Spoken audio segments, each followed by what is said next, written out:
और उसके बाद फिर हम जो एंटी एजिंग आज बाकी रेस्ट बॉडी के लिए एंटी एजिंग एक्सरसाइज है वो हम करेंगे। तो वार्म अप में हम ओम चेंटिंग से शुरू करते हैं। सभी आंखें बंद करें, ध्यान आज्ञा चक्र पर, धीमी गहरी लंबी सांस लें, श्वास छोड़ते हुए 3 टाइम्स ओम चेंटिंग 3 ब्रीदिंग के साथ।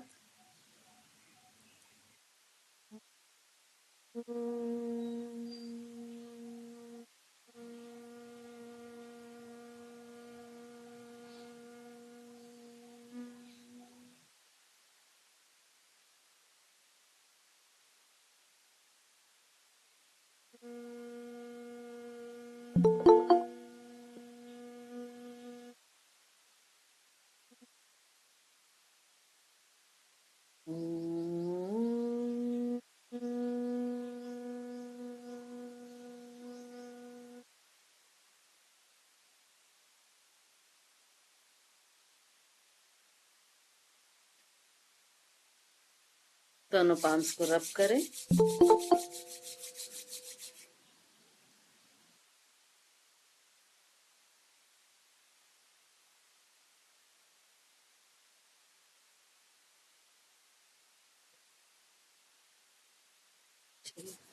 रितु जी 5 मिनट की वार्म अप एक्सरसाइज।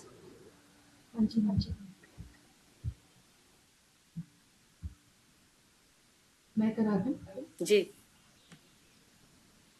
आप शुरू कराइए, 5 मिनट की बस करनी है हमको। ठीक ठीक, आप लोग मेरे को कर दीजिए।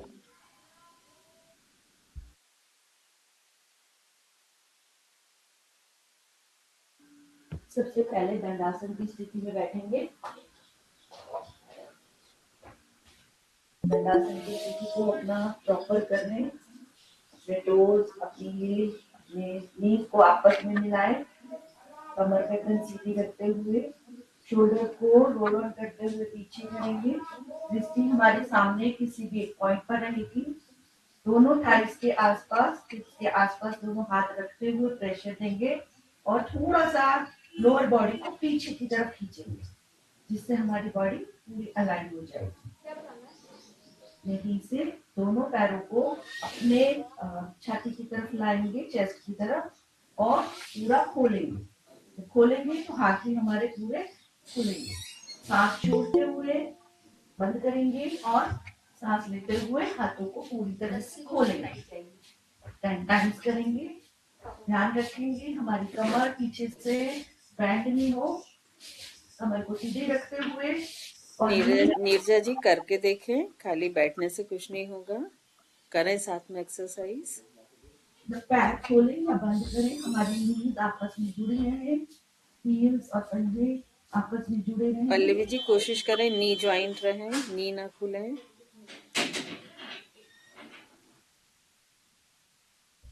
वापस आएंगे, हाथों को सामान्य करेंगे, दोनों हाथों को शोल्डर लेवल पर सामने कीजिए। अब यहीं से टोज को और अपने फिंगर्स को बंद करेंगे, खोलेंगे, टाइटली बंद करेंगे और खोलेंगे। फिंगर्स को पूरी तरह से जो बेली पोजीशन है उसको पूरी तरह से खोलें और बंद करें। इसको भी 10 टाइम्स करेंगे। अंकिता जी चिन अप रखें, नीचे नहीं देखें, चिन चेहरे को ऊपर उठा के रखें। हाँ, दृष्टि हमारी सामने की तरफ रहेगी। खोलेंगे, बंद करेंगे। वेरी गुड नीरजा जी, वेरी गुड। ऋचा जी आपका मुझे कैमरा सेट नहीं है शायद, तो आप मुझे दिख नहीं रही हैं, थोड़ा सा एंगल सेट कर लें कैमरे का। एंकल को और हथेलियों को नीचे की तरफ और ऊपर की तरफ। जब टोज को बाहर की तरफ करेंगे, हील हमारी तरफ आ जाएगी। यहाँ पर ध्यान रखना, उंगलियों को अंदर की तरफ नहीं करना। जो 90 डिग्री का एंगल हमारा हाथ का ऊपर रहेगा, वही उसको मैनेज करते हुए नीचे की तरफ उंगलियों को आप अंदर कर रहे हैं, उंगलियों को अंदर नहीं करना। उंगलियां बिल्कुल सीधी ऊपर की तरफ जाएंगे, तब भी सीधी रहेंगी, नीचे की तरफ भी सीधी रहेंगी। इसको भी 10 टाइम्स करेंगे जल्दी जल्दी। ध्यान रखिए कमर हमारी बिल्कुल सीधी, कमर को बैंड नहीं करेंगे, दृष्टि सामने की तरफ, ध्यान से करेंगे। अब अल्टरनेट करेंगे, एक अंदर एक बाहर, इसको भी एक अंदर एक बाहर। आप अंगुलियों को अंदर कर रहे हैं, ध्यान रखें उंगलियां बिल्कुल सीधी, ऊपर जा कुसुम, रही है तो भी कुसुम लाइन जी चिन अप, चिन डाउन किए हैं कुसुम जी।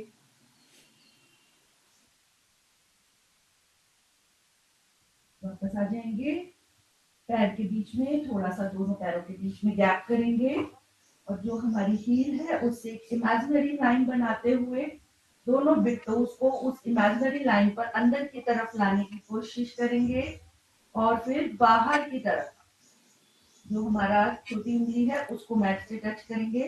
जब अंदर प्रतिभा जी लाएंगे, बीच में, हाँ वेरी गुड। अब अपोजिट लेके जाए, यस गुड। जब अंदर लाए तो बिग टो उस इमेजिनरी लाइन पर टच कीजिए और जब बाहर लेकर के जाए तो लिटिल फिंगर को मैट से टच करिए। जल्दी जल्दी करेंगे इसको भी, 10 टाइम्स करेंगे। कोशिश करें फीट को अपनी तरफ खींच कर रखें, ढीला नहीं छोड़ना, कमर गर्दन सीधी रखते हुए 10 टाइम्स करेंगे।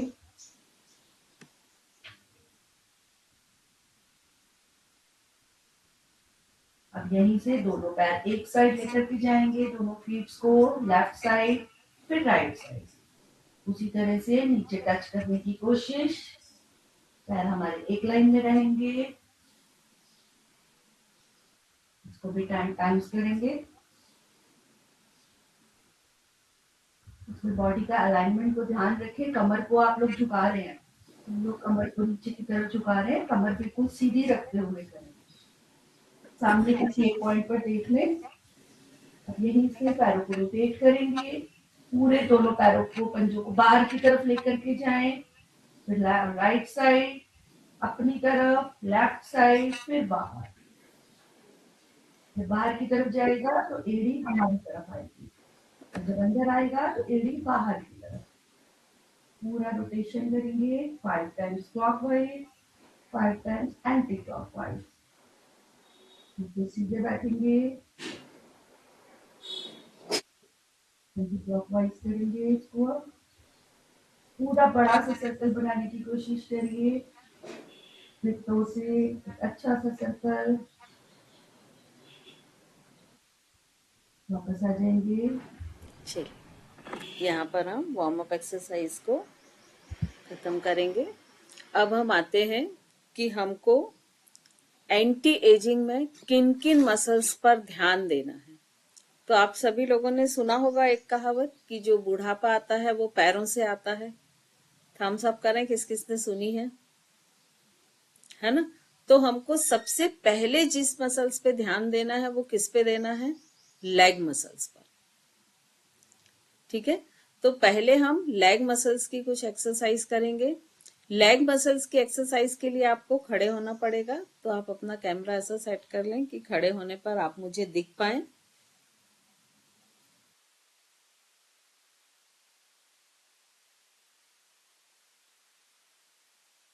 अब सबसे पहले हम आएंगे स्क्वाट्स में। स्क्वाट्स नाम से सभी परिचित हैं और सभी अच्छा संगीता जी को नहीं मालूम, कोई बात नहीं, मैं बताऊंगी पूरा, दिक्कत नहीं है ना। तो स्क्वाट्स में कौन परिचित है, थम्स अप करें। चेलना जी परिचित है, करके दिखाएं एक बार।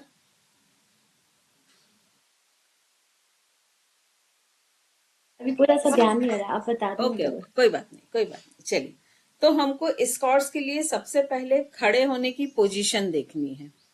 ठीक है, तो खड़े होने की पोजीशन के लिए आपको क्या करना है, देखिए सबसे पहले आपके पैरों पे आपको ध्यान देना है कि आपके जो लेग्स हैं वो प्रॉपर हो और एक अलाइनमेंट में हो। मेरे लेग दिख रहे हैं सभी को, नहीं दिख रहा मुझे शायद।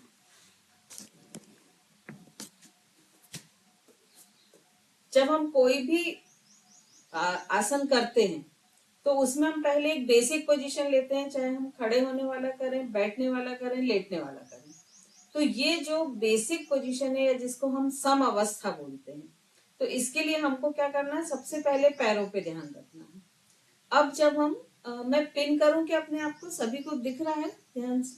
दीदी पिन कीजिए, मुझे तो आप आधी दिख रही हो। हाँ हाँ, वो आधा ही अभी पैर का, क्योंकि मैं बता रही हूँ ना, तो इसलिए अभी पैर की तरफ फोकस किया हुआ है।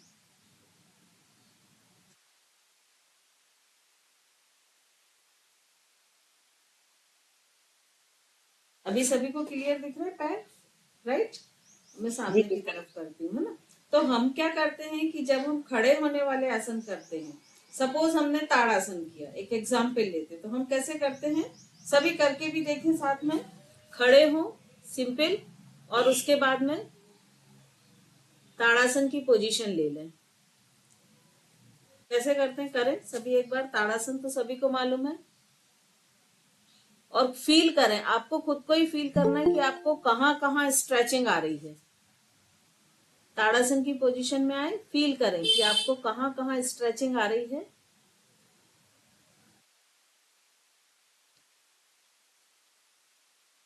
सभी ने करके देखा, ये वापस आ जाए, ठीक है? अब हमें क्या करना है, देखिए ताड़ासन की एग्जैक्ट पोजीशन कैसी होती है। सबसे पहले हमको सम अवस्था में आना है। सम अवस्था में आना है मतलब हमें सबसे पहले कहाँ काम करना है, अपने ये सोल पर, राइट? अब ये जो सोल होता है, इसमें कितनी, कभी किसी ने की है क्या एक्सरसाइज? स्टैंडिंग पोजीशन में ज्यादातर हम नहीं करते हैं।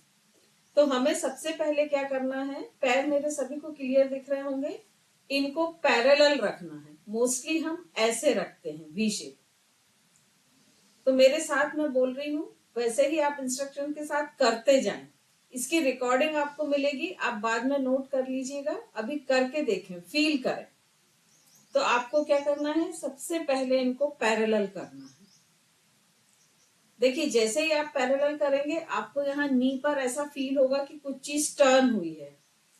थम्स अप करके मुझे बताते जाएं कि वो चीज आप लोग फील कर पा रहे हैं कि नहीं कर पा रहे हैं। अब कोशिश करना है कि जो कर सकते हैं कि दोनों पैरों को आपस में ज्वाइन कर लें। हो सकता है कुछ लोग नहीं कर पाए, तो जो नहीं कर पाए वो गैप रखें, लेकिन पैरेलल रखें, टोज ऐसे बाहर ना रखें। थम्स अप करके मुझे बताते जाएं, तो मुझे समझ आता जाएगा कि आप लोग उसको कर पा रहे। अब देखिए, अब नेक्स्ट हमको क्या करना है कि ये जो एड़ी वाला पोर्शन है ना, इसको पुश करना है नीचे की ओर, और फिर पैर की उंगलियों को आगे खींचना है। ये देखिए पैर की हाइट कितनी बढ़ गई, दिख रही है आपको दोनों पैर के अंगूठे में अंतर? ये देखिए दोनों पैर के अंगूठे में अंतर है ना। ये क्यों बढ़ी?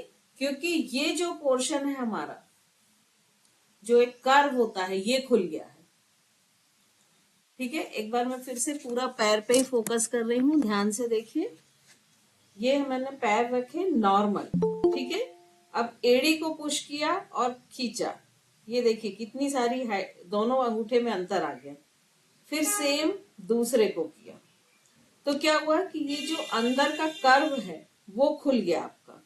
अब पैरों की उंगलियों के बीच में मैक्सिमम गैप किया, पूरा ऐसा फैला दें उंगलियों को।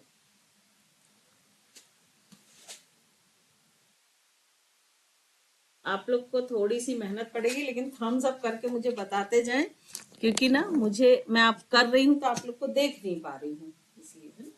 अब ये पोजीशन जब हमारी मैनेज समझ में आ रहा है, सब आप कंटिन्यू रखो। आ रहा है ना, समझ में आ रहा है ना? आ रहा है समझ में। अब आपको क्या करना है कि ये जो नी होता है हमारा, इसके आगे एक कटोरी जैसा हिस्सा होता है, इसको हल्का सा ऊपर खींचना है और पीछे की ओर करना है। तो जैसे ही आप इस कटोरी को ऊपर करके पीछे की ओर करेंगे, तो देखेंगे आप ये जो पूरे लेग मसल्स हैं, ये एकदम टाइट हो जाएंगे। टाइटनेस आ गई लेग मसल्स में, पूरे ये glute, hamstring, quadricep, calf muscle सभी टाइट हो गए। और अब इसके बाद में ये लोअर बॉडी का कंप्लीट हो गया है, आप इसी पोजीशन में रहें।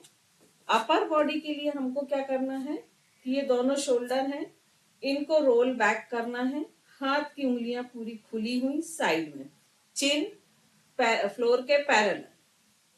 ये हमारी कोई भी स्टैंडिंग आसन करने की बेसिक पोजीशन हो गई, राइट? तो इस बेसिक पोजीशन में आपको आना है। अब इसके बाद जब हम फर्स्ट हम ताड़ासन ही कर लेते हैं, वैसे ताड़ासन इसका पार्ट नहीं है बट कर लेते हैं ताड़ासन। तो जब हम ये बेसिक पोजीशन में आ गए, अब इसके बाद में आपको साइड से इनहेल करते हुए इस तरह से पूरे हाथों को जितना पीछे से ले जा सकते हैं लेके जाए ऊपर, ये पोजीशन में। ठीक है, अब यहां पर आपको ये ध्यान रखना है कि जब हम बोलते हैं कि इसको पलटो, ताड़ासन में आप पलटते हैं ना इसको, तो जैसे ही आप ये पलटते हैं ऐसा, तो आप क्या करते हैं, ये जो लिटिल फिंगर है इसको ऐसा स्किट कर देते हैं।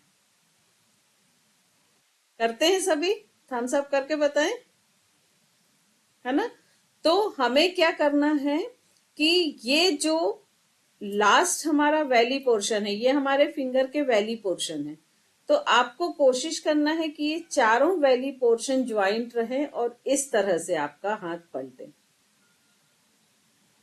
ठीक है, जब आप हाथ ऊपर ले जा रहे हैं तो ये ऐसा खुले ना, ढीला ना हो, ये टाइट रहे।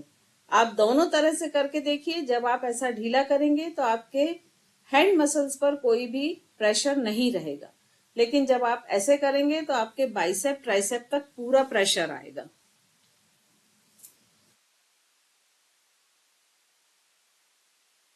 ये पोजीशन हो गई। जिनका बैलेंस नहीं बनता है वो इस तरह से वॉल का सपोर्ट भी ले सकते हैं, और कोशिश करना शुरू में वॉल का सपोर्ट लें। कोशिश करें कि जब हम इस पोजीशन में आते हैं ना तो नेवल को ऐसा बाहर कर लेते हैं मोस्ट ऑफ द पीपल। तो यहाँ पर हमें क्या करना है, इसको अंदर करना है।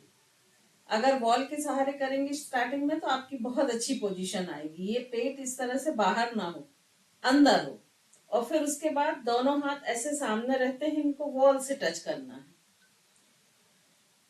अब धीरे धीरे इनहेल करते हुए हील्स को ऊपर उठाएं, दोनों जितना मैक्सिमम ऊपर उठा सकते हैं, और इस स्ट्रेचिंग को मैनेज रखते हुए एक्सेल करें।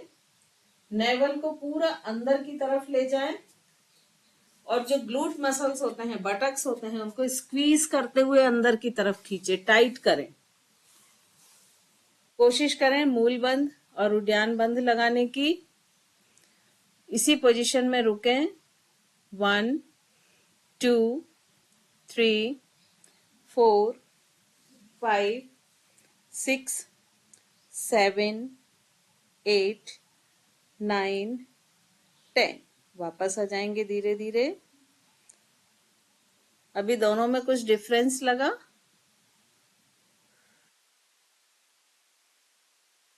ये जी आप बताएंगे क्या डिफरेंस आया दोनों में? पहले बहुत आसान लगता था ताड़ासन। वो मतलब तीन घुटनों पर आयास है और दोनों हाथों पर भी आया है तो हाँ, हाथ की मतलब उंगलियों सारे पर बॉडी के मसल्स एंगेज हुए आपके, है ना। तो ये सही ताड़ासन है। तो फर्स्ट तो ये ताड़ासन ही आपके एंटी एजिंग के लिए बहुत अच्छा है, क्योंकि इसमें हम क्या कर रहे हैं, एजिंग बढ़ती है तो क्या होता है, जैसे हमारी ये बोन्स हैं, उसके बीच में मसल्स है और फिर यहाँ स्किन है। तो जब तक यंग होते हैं तो ये तीनों लेयर टाइट रहती हैं, तो हमारी स्किन एकदम खिंची हुई रहती है। लेकिन जैसे जैसे एज बढ़ती ना तो ये तीनों लेयर के बीच में गैप आता जाता है, और वो गैप आने के कारण स्किन पे जो झुर्रियां आती हैं, रिंकल्स आते हैं, वो चूंकि वो जो हमारे मसल्स हैं उनसे गैप आ जाता है, और बोन भी इसीलिए वीक होने लगती। तो यहाँ हम क्या कर रहे हैं, रिवर्स प्रोसेस कर रहे हैं कि तीनों लेयर्स को आपस में चिपका रहे हैं। तो क्या होगा कि जो गैप आने की प्रोसेस है वो स्लो हो जाएगी, स्पीड। तो जब गैप नहीं आएगा तो स्किन और बोन की स्ट्रेंथ बनी रहेगी। तो ये एक बहुत अच्छा आसन है एंटी एजिंग के लिए। ठीक है, अब सेकंड हम स्क्वाट्स पे आते हैं। तो हमारे खड़े होने की पोजीशन वही रहेगी।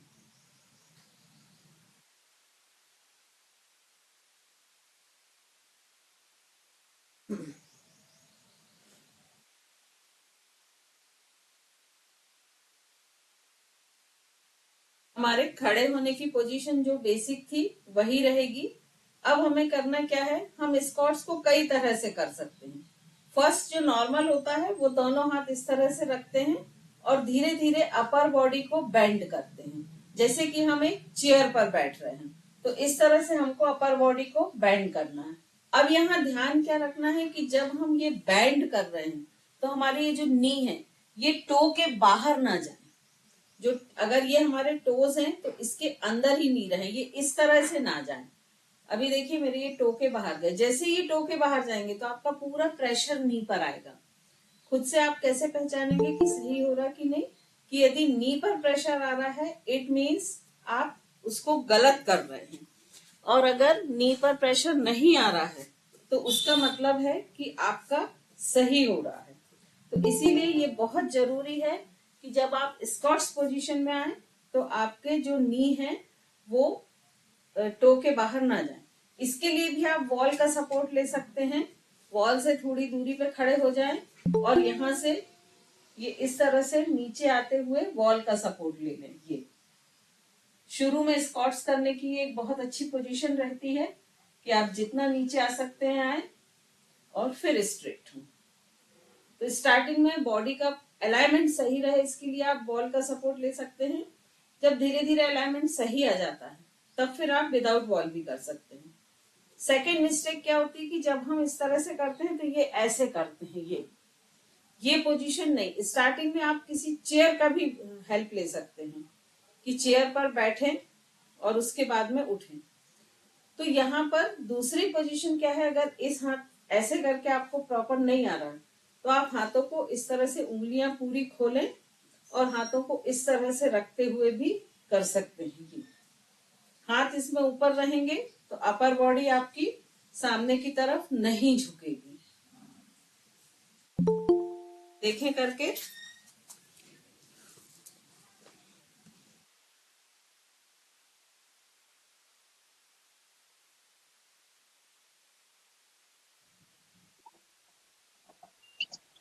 चार से 5 बार करके देखें। दीदी फिर जब पैरों आप में डिस्टेंस नहीं लेना है ना, पैर जुड़े हुए जैसे आपने आप बताया था। स्लाइडली ले सकते हैं, यदि आपको अनकंफर्टेबल लग रहा है तो आप स्लाइडली ले सकते हैं, लेकिन पैरेलल रहेंगे। नहीं कुसुम जी, अपर बॉडी झुक रही है सामने की तरफ। गुड। नम्रता जी का बहुत अच्छा रहा। हाथ ऊपर करके करें कुसुम जी तो बेटर आएगा मुझे लगता है। सारिका जी आपके हो गए?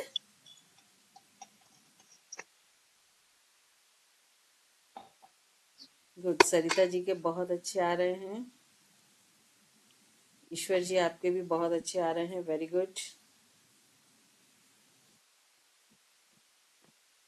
दीप्ति जी अच्छा आ रहा है, खुशी बहुत अच्छा आ रहा है, वेरी गुड।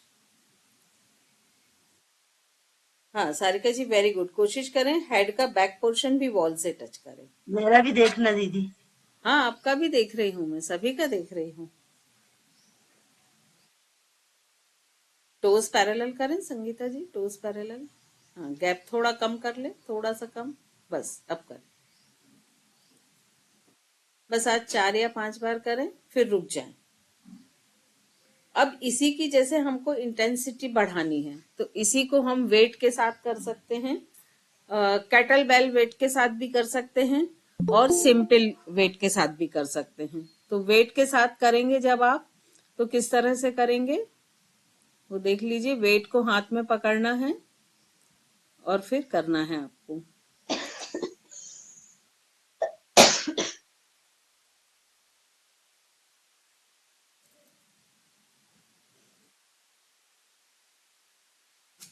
देखिए दोनों हाथ से इस तरह से साइड से वेट पकड़ेंगे, ठीक है, नीचे रखेंगे और इनहेल करते हुए ये इस तरह से आप वेट के साथ भी कर सकते हैं। और ये जो है ये एक्टिव है।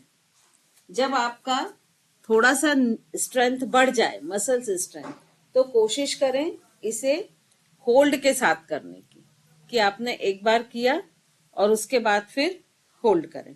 और जिनके पास वेट नहीं है वो पानी की बोतल लेके भी कर सकते हैं। मैम प्लीज एक बार आप बता के करके बताए ना स्क्वाट्स। मेरे तो पूरा आगे की तरफ बैंड आ रहा है।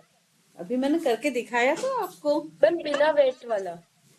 सेम ही रहेगा, बस यहाँ वेट पकड़ लिया है हमने, इसको हटा दीजिए तो ये बिना वेट का हो गया ये। अच्छा केवल नीचे पुश होना है क्या? एक्चुअली इसमें क्या है, आपको नी फोल्ड नहीं करना है। ज्यादातर लोग स्क्वाट्स में क्या गलती करते हैं कि नी को ऐसा फोल्ड करते हैं, ये पोर्शन फोल्ड करना है, नी ऑटोमेटिक होगा। ठीक है, ज्यादातर लोग नी को फोल्ड करते हैं ऐसे भी। तो इसमें ये स्ट्रेच पोजीशन, कहाँ ये मिलेगा हमें? थाइस पे ही तो मिलता है। प्रेशर थाई पर आएगा। दीदी ये फिर ये वाला जो पोर्शन है ये मुड़ेगा ज्यादा।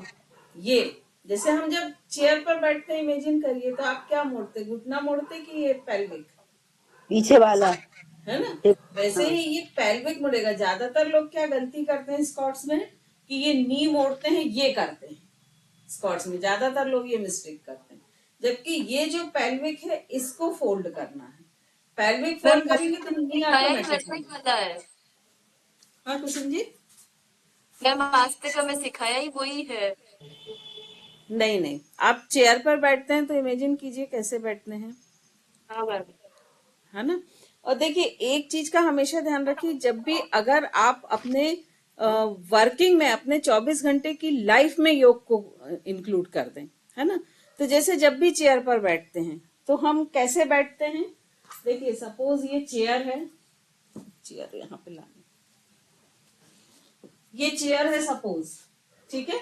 तो हम कैसे बैठते हैं कि यहां तक तो हम धीरे धीरे जाते हैं, यहां से हम इसको कोलैप्स करके और ऐसे बैठ जाते हैं धप से, है ना? तो कोशिश करिए कि इसमें जब आप बैठे तो ये धीरे धीरे ही नीचे ना आए। ये पोर्शन जो है जितना स्लोली ला सकते हैं, क्योंकि यहाँ के बाद ही आपके प्रेशर आता है, और इस प्रेशर को रिड्यूस करने के लिए आप ऐसे झट से बैठ जाते हैं।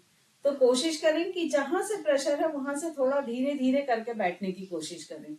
तो मान लीजिए आप दिन में 10 बार उस चेयर पर बैठे तो आपके 10 स्क्वाट्स हो गए। ठीक है,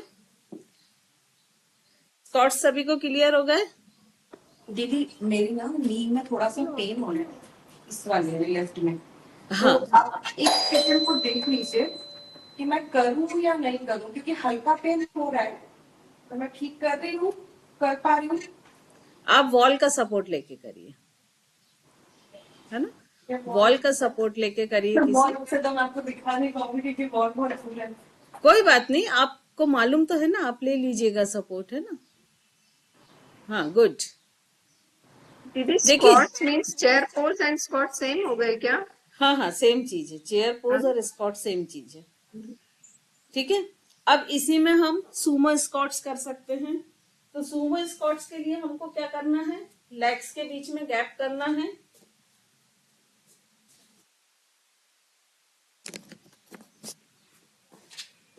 लेग्स के बीच में गैप करना है, टोज बाहर की तरफ, हिप विड्थ डिस्टेंस करेंगे, टोज बाहर की ओर, दोनों हाथों को इस तरह रखेंगे और नी साइड में जाएंगे इसमें, ये इस तरह से।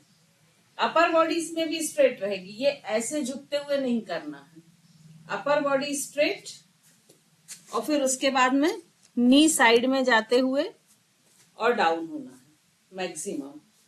तो यहाँ पर ये ऐसे सामने की तरफ ना झुक के सिंपली आपको झुकना है।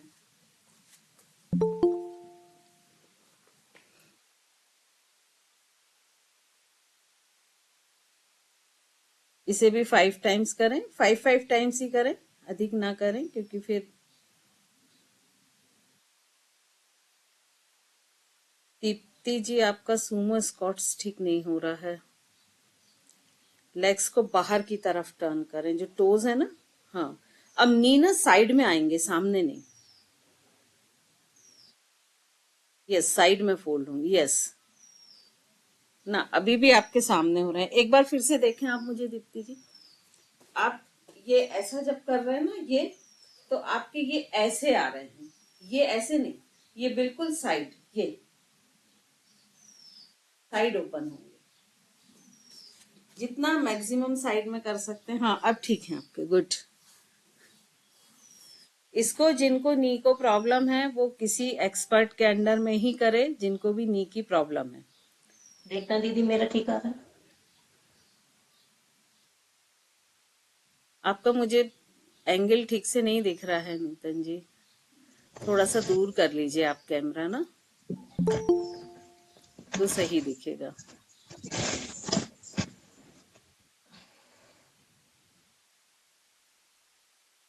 ठीक है, तो ये 2 तरह के हम स्क्वाट्स कर सकते हैं, ताड़ासन कर सकते हैं। अब इसके बाद आते हैं हम लेट के करने वाली एक्सरसाइज। दीदी तो इसमें लेट के कितना कर नीचे कितना जी, नीचे जाना चाहिए?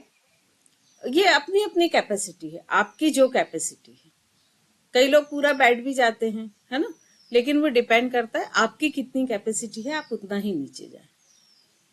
ठीक है, तो अब दीदी इसके बाद साइड वाले स्क्वाट्स हैं, इसमें भी नी पे प्रेशर नहीं आना चाहिए नहीं, या नी पे आएगा? प्रेशर नी में नहीं आएगा, किसी में भी थाइस पर प्रेशर आएगा। यदि नी पे प्रेशर आ रहा है, इट मीन्स आप कुछ तो भी गलत कर रहे हैं, ओके।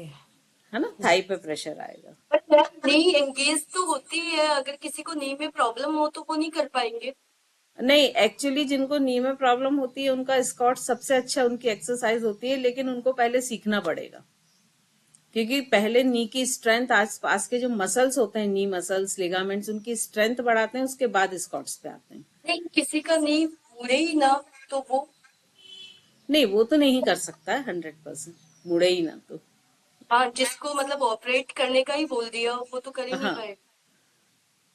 क्योंकि बहुत मेरे पास नी प्रॉब्लम के ही पेशेंट्स ज्यादा रहते हैं। नी प्रॉब्लम से ज्यादा हो रही है मैम अभी, हाँ, इसीलिए मैं ये पूछ रही थी आपसे इतना डिटेल में। चलिए, इसके बाद नेक्स्ट हम लेट के करेंगे। तो लेट के मैम करने नी में प्रॉब्लम वालों को शुरुआत में कैसे ढीली मसल्स कराना चाहिए कि ये कर सके वो? पूरा एक नी का सेशन अलग से हमने लिया हुआ है, तो उसको आप देख लीजिए, क्योंकि वो पूरे 1 घंटे का सेशन है, तो यहाँ बता पाना पॉसिबल नहीं होगा, है ना। रिकॉर्डिंग में आपको यूट्यूब पर मिल जाएगा, आप देख लीजिए। और आप लोग से एक रिक्वेस्ट है कि जैसे आप लोग फीडबैक जरूर दीजिए, और फिर कुछ ऐसी चीजें जो आप चाहते हो कि इस प्रॉब्लम को लेके मतलब एक सेशन रखा जाए, तो वो भी आप अपना सजेशन दे सकते हैं कि पर्टिकुलर ये वाले प्रॉब्लम को लेकर सेशन किया जाए। तो उससे क्या कर हमको एक डायरेक्शन मिलेगा कि किस चीज को ज्यादा प्रॉब्लम को लेके लोग ज्यादा परेशान है, तो हम उसको लेके फिर सेशन रखेंगे। तो आप लोग कोशिश कीजिए, वीडियो देखते हैं तो उसमें भी आप कमेंट्स जरूर दीजिए कि उसमें आप और क्या इम्प्रूवमेंट चाहते हैं या क्या चीजें, है ना। चलिए, अब हम लेट के करेंगे। रितु जी, अपने आप हैंड रेस कर लें आप। हाँ, मैं आपको पिन कर रही हूँ ना। मैम एक बार चेक कर लें कि मैं कैमरा ठीक है या मैं और पास करूँ।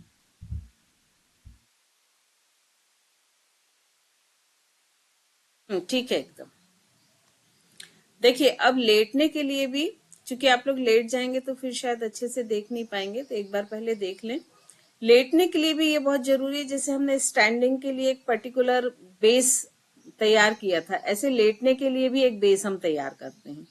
तो उसके लिए क्या जरूरी है कि सबसे पहले जब हम लेटें, अभी हम सुपाइन पोस्चर की बात कर रहे हैं, तो पीठ के बल लेटेंगे, दोनों लेग स्ट्रेट करेंगे। अब जब हम दोनों लेग को ज्वाइन करते हैं तो वो आपके बिल्कुल नेवल के सेंटर में ज्वाइन होना चाहिए। ज्यादातर लोगों का क्या होता है कि जो लेग है वो एक थोड़ा सा छोटा और थोड़ा सा बड़ा होता है, ये आप लोगों ने फील भी किया होगा। तो क्या होता है कि जो दोनों पैर हैं वो थोड़े से तिरछे रहते हैं। थोड़ा सा एक साइड मेरी साइड करके दिखाएं रितु जी, दोनों पैरों को हल्का सा मेरी तरफ शिफ्ट कर ले, पूरी एड़ी सहित, एड़ी सहित दोनों पैरों को मेरी साइड करके, हाँ जोड़े अब दोनों को, हल्का सा, बहुत नहीं, हल्का सा एकदम, ये बहुत ज्यादा कर लिया, हल्का सा 1 इंच बस इधर कर दें, ये इस पोजीशन में रहता है। तो दीदी का यहाँ पर वीडियो हमें, ऑन नहीं दिख रहा। किसका वीडियो ऑन नहीं है?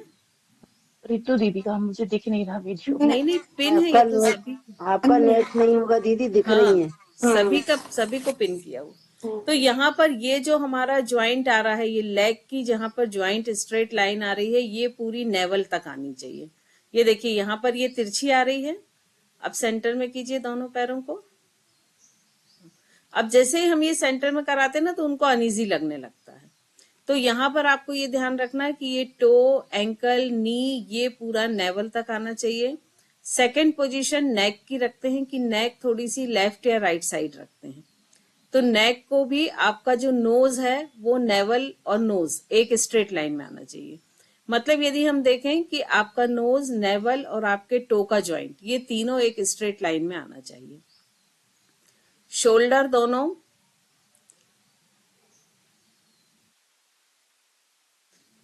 शोल्डर दोनों फ्लोर को टच करते हुए, एक सेकंड ना,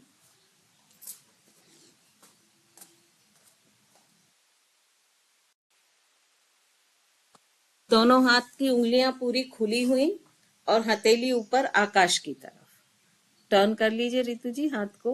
ये बेसिक पोजीशन होती है हम कोई भी लेट के जो सुपाइन पोस्चर के लिए जब हम एक्सरसाइज करते हैं। अब इसमें हमको सबसे पहले, चूंकि हमारे लेग और एब्स मसल्स ही लॉस होते हैं, तो इनके लिए हमें सबसे पहले हमें करना है उत्तान पाद आसन। तो दोनों पैरों के टोस को प्लैंटर फ्लेक्सॉन पोजीशन में रख लें, बाहर की तरफ स्ट्रेच कर लें, उंगली हथेली को पलट लें, फ्लोर की तरफ कर लें। अब यहां से आपको धीरे धीरे दोनों पैरों को ऊपर उठाना है। अभी आप सिर्फ एक बार देख लीजिए, फिर मैं सबसे एक साथ करने को बोलूंगी। यहाँ पर हर काउंटिंग के साथ आपको 2 इंच ऊपर उठाना है। 1 2 3 4 5, वापस आ जाए। ऐसे 20 तक आपका कहां पर आएगा? 90 डिग्री में। क्लियर हुआ? 10 तक 45 डिग्री और 90 तक आपका जो है 20 काउंटिंग तक आएगा। चलिए सभी अब लेट जाएं, एक साथ सभी करेंगे।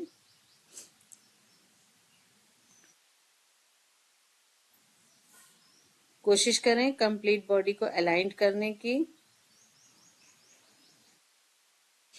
दोनों हथेलियों को कमर के बिल्कुल बाजू में रखें।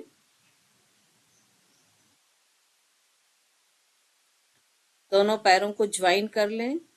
कंप्लीट बॉडी को अलाइन करें। टोस को बाहर की ओर स्ट्रेच करें, नेवल के अपोजिट डायरेक्शन में। रूपाली जी, आपको रिकॉर्डिंग मिल जाएगी, आप अभी फील करें करके। दीदी पीरियड में करूँ?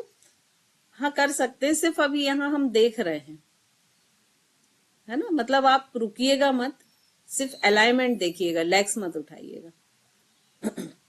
चलिए अब यहीं से मैं काउंटिंग बोल रही हूँ, हर काउंटिंग के साथ सिर्फ 2 इंच ऊपर उठाना है आपको, ठीक है। 1, रूपाली जी आप लेग मत ऊपर उठाइएगा, बस इसमें ही रहिए। 2, प्रतिभा जी बहुत ऊपर हो गया है, नीचे लाइए, 45 डिग्री तक आना चाहिए आपका। 3 4 5, नी फोल्ड हो रहे हैं, विधि नी को स्ट्रेट करो। दीदी मेरे तो पैर ही नहीं उठ रहे हैं दोनों एक साथ। हाँ, क्योंकि वो स्ट्रेंथ नहीं होगी आपकी। 7 8 9 10, यहीं से वापस ले आए आज धीरे धीरे, क्योंकि हमने 10 तक ही किया, 45 डिग्री तक किया है। वापस दीदी आ जाए। मेरा देखिए ना, ठीक जा रहा है। आपका ठीक जा रहा है लेकिन बहुत फास्ट जा रहा है, ठीक है, स्लो करने की कोशिश करिए। चलिए वापस आ जाएं सभी। अब देखिए, अब इसमें जैसे नहीं कि दीदी, सारिका अगर जी, हैंड को सीधा करके नहीं उठ रहे हैं तो हैंड हिप्स के नीचे ले आए। बिल्कुल ले सकते हैं, कोई दिक्कत नहीं इसमें। जिनकी मान लीजिए अभी जैसे सारिका जी ने बोला कि उनके लेग्स उठ ही नहीं रहे हैं, तो आप बेल्ट की हेल्प ले सकते हैं। ये इस तरह के बेल्ट्स होते हैं, सिंपल आप लेते,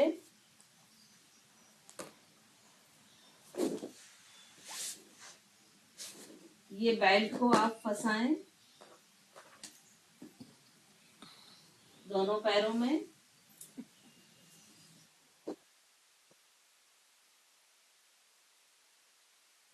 ये बेल्ट को लेके और फिर इसके सहारे धीरे धीरे ऊपर उठाएं, नी को एकदम स्ट्रेट रखते हुए। ये तो जब स्टार्टिंग में आपको ये नहीं उठ रहे हैं तो आप बेल्ट की हेल्प लें और इन्हें धीरे धीरे ऊपर उठाएं और कोशिश करें पूरा ऐसा ऊपर तक लेके जाने की कि आपके हाथ फ्लोर पर आ जाए।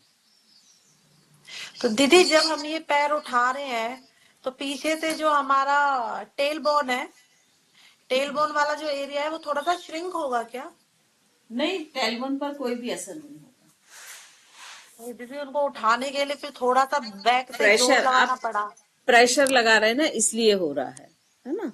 वैसे तो उठ ही नहीं रहे थे दीदी पैर। फिर बेल्ट की हेल्प लीजिए, ओके। है ना। शुरू में जिनके भी नहीं उठ रहे हैं तो वो बेल्ट की हेल्प ले, क्योंकि एब्स पर बहुत अधिक प्रेशर आता है। दीदी बेल्ट बेल्ट लगाएंगे तो फिर पंजे हमारे बाहर की तरफ नहीं रहेंगे ना? कोई बात नहीं, चलेगा। गुड प्रतिभा जी, वेरी गुड। चलिए इसके बाद हम नेक्स्ट आते हैं प्लैंक पर। रितु जी फिर से हैंड रेस करें।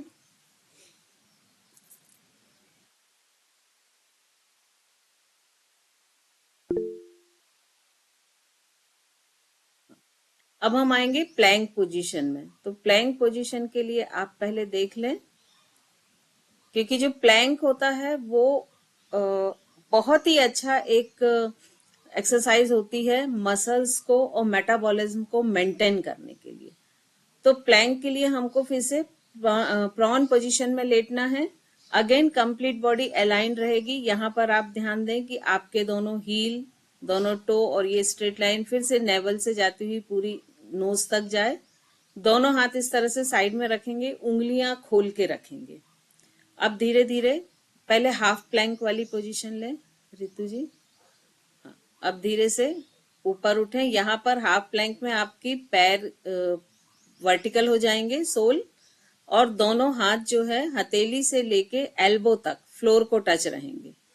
कंप्लीट बॉडी ऊपर उठेगी। बॉडी का वेट आपके दोनों हाथ और पैर की उंगलियों पर।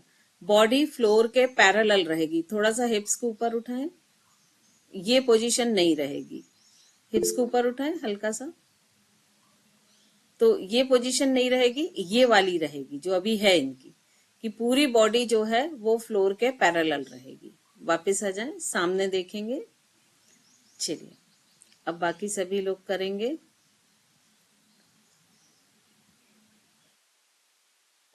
प्रॉन पोजीशन में आ जाएं सभी।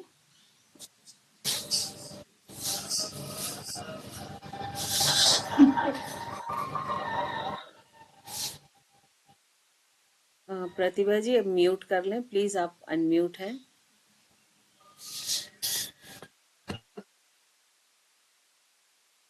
चलिए अब दोनों सोल को वर्टिकल करें और कंप्लीट बॉडी को ऊपर उठाएं। सामने किसी एक पोजीशन में देखें। कुसुम जी बटक्स को और नीचे लाएं, पेल्विक थोड़ा डाउन करें। सरिता जी का गुड, दीप्ति जी का भी बहुत अच्छा आया है। प्रतिभा जी वेरी गुड, नम्रता जी गुड, श्वेता बहुत अच्छा आ गया है। एक बार और करेंगे और कोशिश करेंगे 20 काउंटिंग तक रुकने की। ठीक है, एक बार फिर से आए हाफ प्लैंक पोजीशन में। रुके इसी पोजीशन में, पोजीशन ले लें हाफ प्लैंक की। होल्ड 1, विधि प्लैंक की पोजीशन में आओ। 2, 3, 4, 5, चलना जी आप फुल कर रही, हाफ करें। 6, 7, 8, 9, 10, 11, 12, 13, 14, 15, 16, 17, 18, 19 and 20। वापस पूरे शरीर को ढीला छोड़ दें, ब्रीदिंग को नॉर्मल होने दें। कैसा लगा? पूरे एब मसल्स पे वाइब्रेशंस फील हुए कि नहीं? थम्स अप करके बताएं, है ना। तो ये जो है ये मेटाबॉलिज्म को भी ये एक्सरसाइज बहुत अच्छा बूस्ट अप करती है और सारे मसल्स को टोन अप करती है। अब इसी में हम फुल प्लैंक देखेंगे। रितु जी हैंड रेस कीजिए। मैम आपने मेरा देखा था? रोल क्या रहेगा? मैम आपने मेरा देखा था? हाँ, सभी का देखा था। बीच में ब्रीदिंग रोल क्या रहेगा? ब्रीदिंग नॉर्मल नॉर्मल चलने दीजिए, है ना। अब इसके बाद हम फुल प्लैंक देखेंगे इसी में। फुल प्लैंक के लिए हमको भुजंगासन की बेसिक पोजीशन लेना है। ठीक है, अगेन सोल वर्टिकल करना है। दोनों हथेलियां आपकी कंधे के बाजू में रहेंगी, उंगलियां पूरी खुली हुई रहेंगी। अब यहां से आपको कंप्लीट बॉडी को, पूरे हाथों को स्ट्रेट करते हुए ऊपर उठाना है और बॉडी स्लाइड शेप रहेगी। ठीक है, इसमें हमें खास ये ध्यान रखना है कि कंप्लीट बॉडी स्लाइड शेप। ज्यादातर लोग थोड़ा सा बटक्स को ऊपर पर्वत आसन वाली पोजीशन में ले जाइए और ऊपर ले जाइए, ये पोजीशन ना आए। ज्यादातर लोग इस पोजीशन में रुकते हैं, ये नहीं रखना है, ये पूरा एक स्लाइड के जैसे रहेगा। वापस आ जाए। थैंक यू रितु जी। तो आप सभी लोग हम करेंगे। संगीता जी कैमरे को थोड़ा सा डाउन कर लीजिए, आपका मुझे दिख नहीं रहा है, थोड़ा सा डाउन कर लीजिए बस। चलिए दोनों पोजीशन ले लें, बेसिक पोजीशन। यहीं से प्लैंक पोजीशन में आ जाएं, हाथों को पूरा सीधा करते हुए। रुकेंगे इसी पोजीशन में। नई विधि, पेल्विक को और ऊपर करो। 1 2 3 4 5 6 7 8 9 10। वापस। प्रतिभा जी आपका पेल्विक डाउन था ना, पेल्विक थोड़ा और ऊपर होना चाहिए। नहीं सॉरी प्रतिभा जी नहीं, येलो सूट श्वेता जी आप पहने क्या? 4 2 3 3। मैम प्रीति आपका पेल्विक डाउन था ना, थोड़ा सा पेल्विक को थोड़ा सा और ऊपर होना चाहिए। एक बार वापस देखिए मैं ठीक हूँ क्या नहीं। एक second.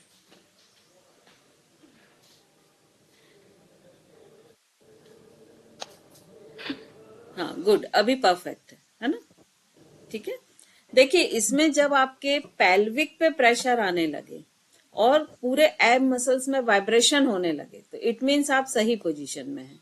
Neeraj ji good, very good, बहुत अच्छा हुआ आपका, वेरी गुड। मेरा भी देखना। हाँ करिए।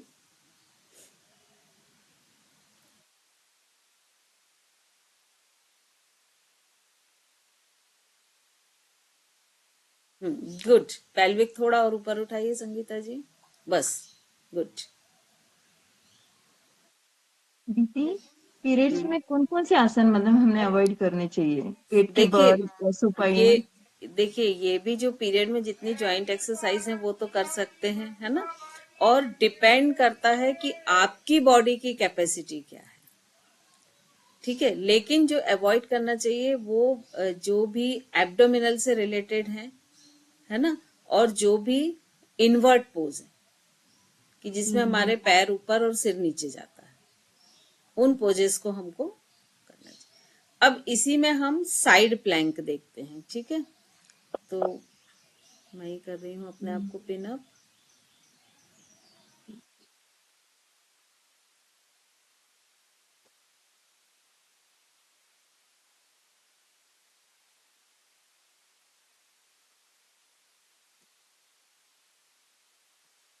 अब इसी में हम साइड प्लैंक देखते हैं। तो साइड प्लैंक के लिए आपको क्या करना है कि कोई भी एक करवट लेना। मैं पहले आपकी साइड ले रही जिससे आपको क्लियर दिखे। अब जब इसमें भी बॉडी अलाइन रखना है। मोस्टली सब क्या करते हैं कि जब हम ऐसे लेटने को बोलते हैं ना, तो ये पेल्विक ऐसा बाहर की ओर निकला होता है, मतलब अपर बॉडी थोड़ा आगे, पैर आगे, मतलब हल्का सा ये कॉमा शेप का या कर्व शेप में बॉडी आती है। तो सबसे पहले तो पूरी बॉडी को एक स्ट्रेट लाइन में करना है कि पूरा सिर से लेके पैर तक एक स्ट्रेट लाइन में बॉडी हो। पहले हम हाफ प्लैंक करेंगे। तो हाफ प्लैंक करने के लिए हमको एल्बो को जस्ट शोल्डर के नीचे रखना है, हथेली पूरी फ्लोर को सपोर्ट लेती हुई। अब धीरे से ये जो ऊपर वाला पैर है हमारा, इसको जस्ट पीछे की तरफ ले जाते हुए फ्लोर पर रख लेंगे। बहुत दूरी पर नहीं रखेंगे, जहां पर आपकी नीचे वाले पैर की हील खत्म हो रही है वहीं से इसको रख लेंगे, बहुत कम गैप के साथ। ठीक है, अब इसके साथ हमको पूरी बॉडी को ऊपर उठाना है। ये इस हाथ से सपोर्ट लेते हुए ऊपर उठाएं और फिर इस हाथ को ऊपर ले जाएं। ये एक साइड हाफ प्लैंक हुआ। ठीक है, और इसी को जब हम फुल प्लैंक करेंगे तो हम क्या करेंगे, इस तरह से इसको हाथ को रखेंगे, इस हाथ से सपोर्ट लेते हुए फिर से कंप्लीट बॉडी को ऊपर उठाएंगे और धीरे धीरे हाथ को ऊपर ले जाएंगे। ये हमारा फुल साइड प्लैंक। ठीक है, तो ये दोनों प्लैंक और हम करेंगे। पहले हाफ प्लैंक करेंगे। तो सभी ऐसे करवट लें कि आपका फेस मेरी तरफ रहे।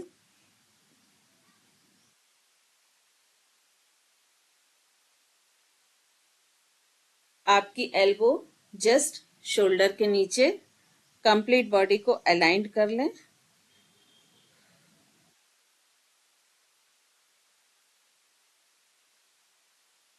अब जो ऊपर वाला हाथ है उससे सपोर्ट लेते हुए कंप्लीट बॉडी को ऊपर उठाएं, हाफ प्लैंक करेंगे। और जब आपकी बॉडी बैलेंस हो जाए तो जो हाथ जिससे आपने सपोर्ट लिया था उसे ऊपर ले जाएं। आपका पेल्विक नी फ्लोर से ऊपर उठा हुआ, फ्लोर के टच में नहीं रहेगा। गुड, वेरी गुड, सभी का बहुत अच्छा हो रहा है। दीदी देखो मेरा जरा। हाँ हाँ, सभी का देख रही हूँ मैं। गुड, बहुत अच्छा हो रहा है। वापस आ जाएं। अब यहीं से फुल प्लैंक करेंगे। ठीक है, तो अपने हथेली को शोल्डर के नीचे रखें, अपर बॉडी और ऊपर उठ जाएगी। जहां आपकी एल्बो है वहां हथेली हो जाएगी। वेरी गुड आकांक्षा, गुड। अब ईश्वर जी आप रुक जाएं, यदि फुल नहीं हो रहा तो रुक जाए, कोई दिक्कत नहीं है। हाफ ही फिर से कर लें। ऊपर वाले हाथ से सपोर्ट लेते हुए ऊपर उठाएं। वेरी गुड, दोनों हाथ एक स्ट्रेट लाइन में। गुड, सभी का बहुत अच्छा आ रहा है। Very good. होल्ड करने की कोशिश करें। 1 2 3 4 5 6 7 8 9 10। वापस आ जाएं। गुड। देखिए इसमें हाथ पे पूरा वेट आता है, तो शुरू में हो सकता है कि आपसे उतना अच्छा ना बने, है ना, लेकिन जब बार बार प्रैक्टिस करेंगे तो धीरे धीरे प्रैक्टिस करते करते जो है वो इम्प्रूव होता जाएगा। जैसे जैसे आपके हैंड के मसल्स की स्ट्रेंथ बढ़ेगी तो वैसे वैसे आपसे बनने लगेगा। राइट? दीदी मेरी तो एल्बो में दर्द हो रहा था। हाँ, क्योंकि वो मसल्स स्ट्रेंथ नहीं है ना, ये एडवांस एक्सरसाइज है। देखिए ये एक्चुअली शुरू में करने वाली नहीं है ना, लेकिन हम इसको सिर्फ सीखने के लिए कर रहे हैं आज। ठीक है, अब थोड़ा सा बटरफ्लाई के पोजीशन में आ जाए, जिससे आपके हैमस्ट्रिंग दीदी बाजुओं पर ज्यादा बल आता है। हाँ बिल्कुल आएगा, उस पे आपके पूरे शरीर का वेट आ रहा है ना, तो आएगा ही। थोड़ा सा बटरफ्लाई कर लें। कूल डाउन की पोजीशन में हम आ रहे हैं।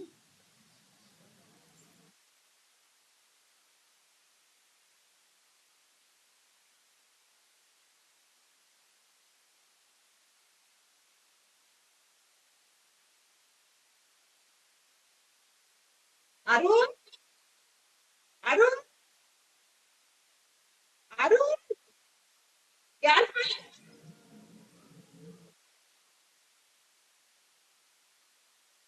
चलिए बटरफ्लाई की पोजीशन में ही दोनों हाथों को इस तरह से करें, पकड़ें। ये सब हम कूल डाउन एक्सरसाइज कर रहे हैं।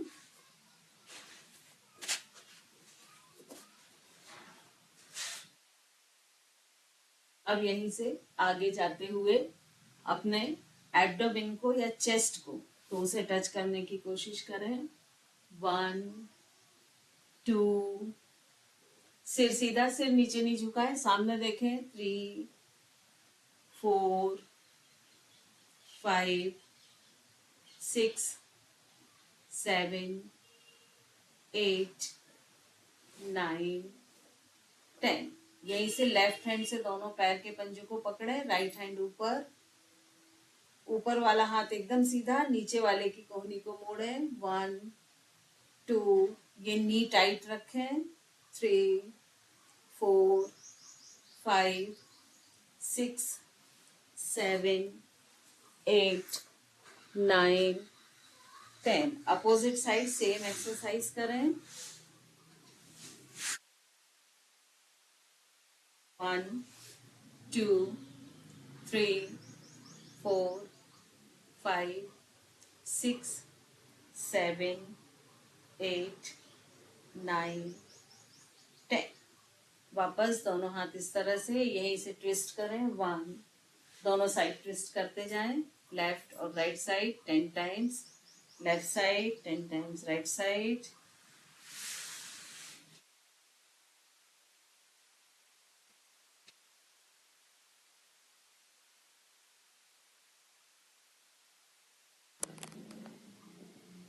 रिलैक्स। अब यहाँ से किसी की यदि क्वेश्चन है तो वो हैंड रेस करें। रितु जी, श्वेता जी हैं क्या? श्वेता दीदी। दीदी मुझे एक बात बोलनी थी।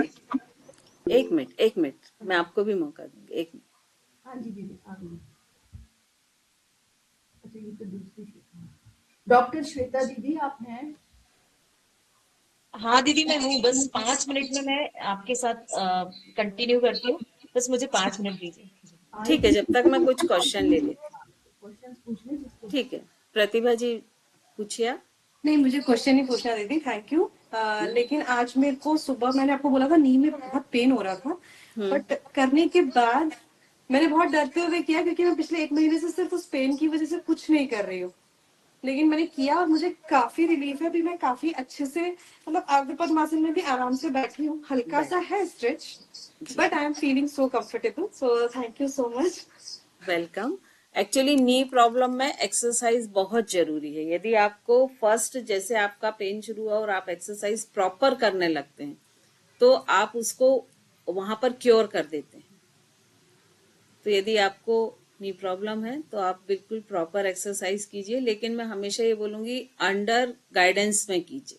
नहीं, मुझे अपने नहीं है मन से प्रॉब्लम मत दीदी, मुझे कीजिए। 3-4 दिन से हो रहा है। हाँ, आई एम जस्ट, हो सकता आज मैंने सोचा था कि मैं अभी डॉक्टर के यहाँ ही जाना है मुझे अभी, लेकिन Okay, मैं क्या okay. क्लास अटेंड कर लेती हूँ, फिर दोपहर में डॉक्टर के यहाँ शाम को जाऊंगी। मतलब it is like that only कि मुझे जाना है, क्योंकि मुझे पता है कि मेरे को वैसे प्रॉब्लम बिल्कुल नहीं है। मैं आराम से मलासन में 4 मिनट तक बैठ लेती हूँ, बट अभी मुझे वो हो 4 सकता है स्ट्रेन हो गया हो कुछ या ऐसा हाँ, हो मतलब मुझे, लेकिन मेरे को हो ये था कि सकता है। दिखा लेती हूँ क्योंकि इट्स एज, सो हो सकता है कुछ प्रॉब्लम हो, I go to the doctor also. बिल्कुल। Thank you so much. किसी के क्वेश्चंस हैं तो प्लीज हैंड रेज कर लें। जब तक श्वेता जी भी आती हैं तब तक हाँ, आप तब लोग तक मैं कुछ इन्फॉर्मेशन आप लोग को दे। रितु जी, आप देंगी इन्फॉर्मेशन क्लासेस की और सारी चीजें की? हाँ जी मैम, मैं बता देती हूँ। ये हमारा सैटरडे एक वर्कशॉप चलता है जो फ्री ऑफ कॉस्ट, जो आज आप लोगों ने ज्वाइन किया है। और अगर आप लोग जुड़ना चाहते हैं मैम के साथ तो हमारी डेली क्लासेस होती है मंडे टू फ्राइडे, जो कि पेड सेशंस रहते हैं। 999 उसका अमाउंट है। अगर आप लोग चाहते हैं कि रेगुलर इस चीज को आप करें, क्योंकि एक दिन करने से कोई जादू नहीं होता, तो अगर आप मैम के साथ जुड़ेंगे तो रेगुलर ये चीजें मैम आपको कराएंगे। मैम आज मेरी समधन जी है आपके साथ। नूतन जैन। नमस्कार दीदी। नमस्ते दीदी। नमस्कार, नमस्कार, स्वागत है आपका। मुझे ना आर्थराइटिस की प्रॉब्लम बहुत ज्यादा है।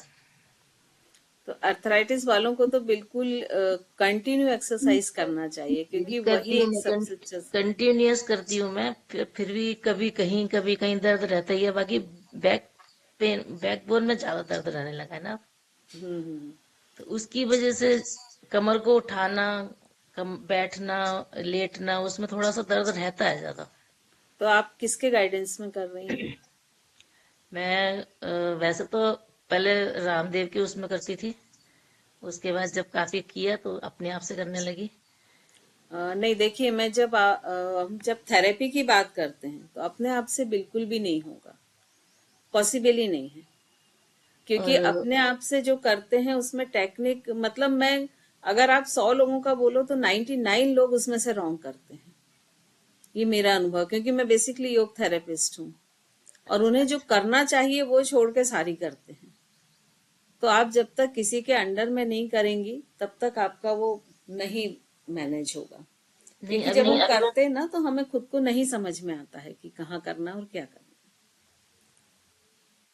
नहीं, अभी तो मैंने जैसे अपने बैकबोन की MRI कराई थी तो उसमें L4 L5 का कुछ प्रॉब्लम था थोड़ा सा ना, तो उन्होंने मुझे वॉक बोली थी और कुछ एक्सरसाइज बोली थी कमर की, जैसे भुजंगासन हो गया आपका, और भी 2-4 आसन है, सेतुबंध आसन है, तो वो सारे करती हूँ मैं।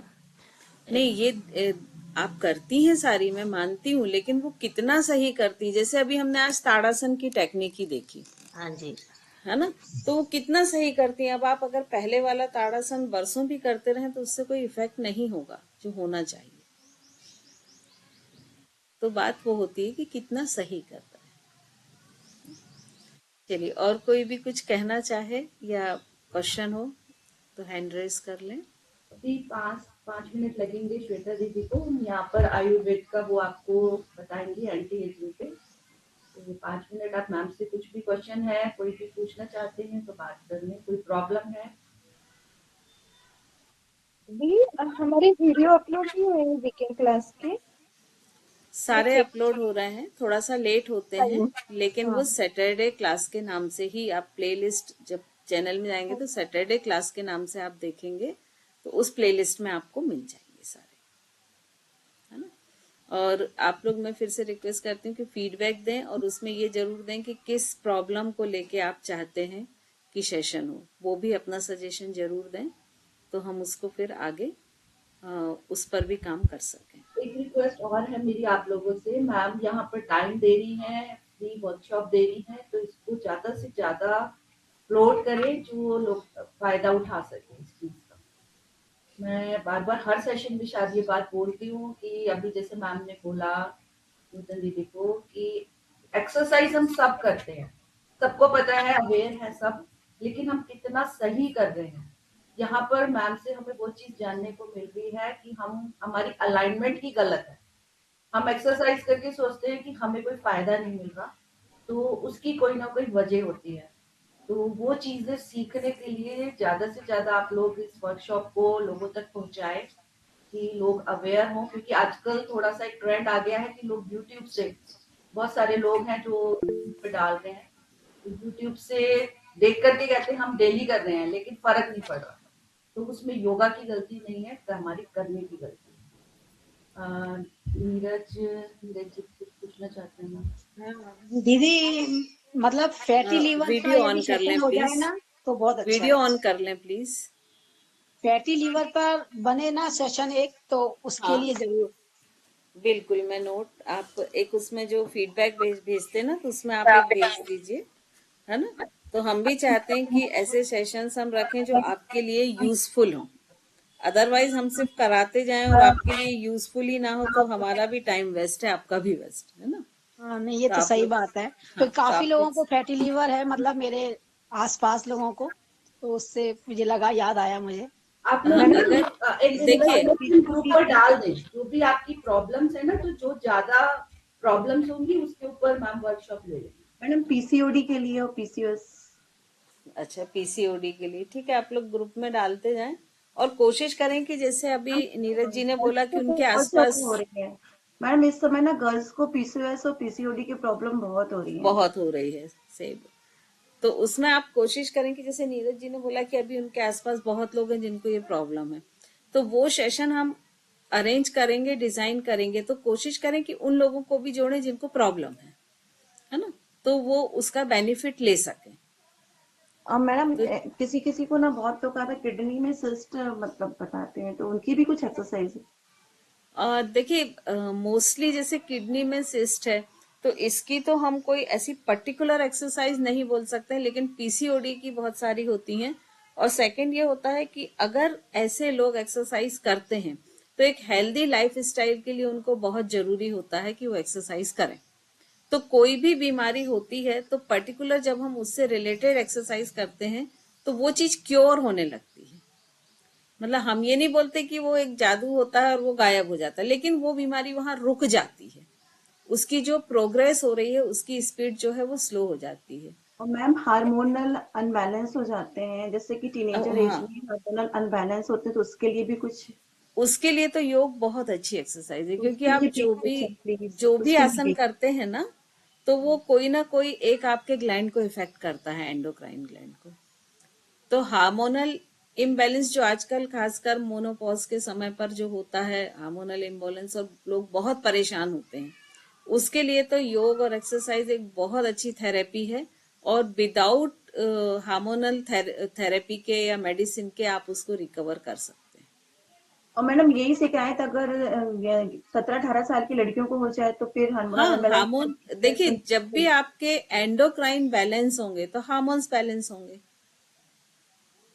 और जब हम योग करते हैं तो उसका हर आसन किसी एक एंडोक्राइन पे, उसके लिए चक्र थेरेपी पे हम जाते हैं, वो एक डिफरेंट पार्ट होता है। तो उससे चक्र थेरेपी से हार्मोन बैलेंस बहुत ही जल्दी होते हैं और बहुत ही अच्छे तरीके से होते हैं। तो मैडम प्लीज उसका एक सेशन आप रख सको तो। बिल्कुल, कोशिश करेंगे। दीदी मैं कुछ बोलूं? हाँ दीदी, एक बार आपने चक्र वाला मेडिटेशन कराया था, बैलेंस वाला, है ना? उसमें मेरा उस टाइम बस पीरियड इतना अच्छा हुआ था कि मैं 4 डेज में ही बिल्कुल फ्री हो गई थी, 4-5 डेज में। लेकिन अभी मुझे वापस से प्रोलॉन्ग पीरियड्स की प्रॉब्लम स्टार्ट हो गई है। तो वो मेडिटेशन कंटिन्यू करो। याद मैं भेज दूंगी, यूट्यूब पर होगा, मैं भेज दूंगी, है ना? यूट्यूब पर चक्र सैटरडे योग क्लासेस के थेरेपी नाम से ही डाल दीजिएगा उसको भी। मैं डाल दूँ। श्वेता जी आई थिंक रेडी हो गई हैं, तो मैं उन्हें इनवाइट करती हूँ। श्वेता जी प्लीज। हमारे साथ थैंक यू दीदी, सभी को जय जितेंद्र, ओम हरम नमः। Thank you so much and sorry for waiting all of you. Actually चलिए आज का सेशन शुरू करते हैं। आप लोग जो हार्मोनल इम्बैलेंस की बात कर रहे हैं, आज हमने मतलब मेरा पर्पस ही ये था, बिकॉज ऑफ एजिंग बहुत सारी चीजें होती हैं। हमारा यूट्रस एक एज के बाद काम करना थोड़ा स्लो कर देता है, मतलब उसकी जो एक्शंस होती हैं, जिनके हिस्टेरेक्टॉमी हो जाती हैं या जिनके मतलब जिनका यूट्रस रहते हुए पे भी बट एज के बाद ना उनका हार्मोन्स धीरे धीरे डिक्लाइन होना शुरू हो जाता है। फीमेल के लिए जो सबसे इम्पोर्टेंट हार्मोन होता है वो ईस्ट्रोजन होता है, बट 50+ या हमारी जो 45 में मेनोपॉज वाली स्थिति आती है, तो मेनोपॉज के बाद हम डिक्लाइनिंग फेज में चलते जाते हैं। हमारा ईस्ट्रोजन लेवल धीरे धीरे धीरे धीरे डाउन होता जाता है। आपने देखा होगा हम उन सब के कारण जो हमारी बॉडी में बदलाव आते हैं, वो छोटे छोटे बदलाव आते हैं, जैसे हेयर फॉल होना, ये बहुत कॉमन चेंज होता है। और हमारी आज की लाइफ स्टाइल वैसी नहीं रही कि एकदम हेल्दी हो, जिसमें ना सारी चीजें अपने मेंटेन्ड हो। तो मेन उसमें हेयर फॉल होता है, छोटी छोटी बात पे एंजाइटी होना, स्ट्रेस होना। हम छोटी छोटी बातों का स्ट्रेस लेने लगते हैं और बहुत एंजाइटी हम फील करते हैं। रात को नींद प्रॉपर नहीं लेते हैं, हमारा खाना गड़बड़ हो जाता है, नींद गड़बड़ हो जाती है, पानी का इनटेक प्रॉपर नहीं रहता है, एक्सरसाइज नहीं रहती है। इन सब चीजों के कारण ना हमारी बॉडी फटीग की तरफ जाती है, हमारी एक एक मसल्स जो होती है वो पूरी स्लैगिश हो जाती है। जब हम योग को और भी वॉकिंग को, इन सब नेचुरल जो क्रियाएं हैं उनको हम अपनी दैनिक जीवन में अपनाते हैं, तो धीरे धीरे हमारी मसल्स की टोनिसिटी इंप्रूव होती है, बढ़ती है। तो जहाँ एक आप लोग सबका क्वेरी था आज का, मतलब मैं सुन रही थी दीदी का कि हार्मोनल इम्बैलेंस पे आप लोग चाहते हैं, तो आज जैसे देखा जा रहा है कि इंसुलिन रेजिस्टेंस हर किसी को, बच्चे बच्चियों, सॉरी मैं सबको, मतलब इंटरप्ट कर रही हूँ। रचना मैम, दीदी को पिन कर दे, दीदी को, है ना?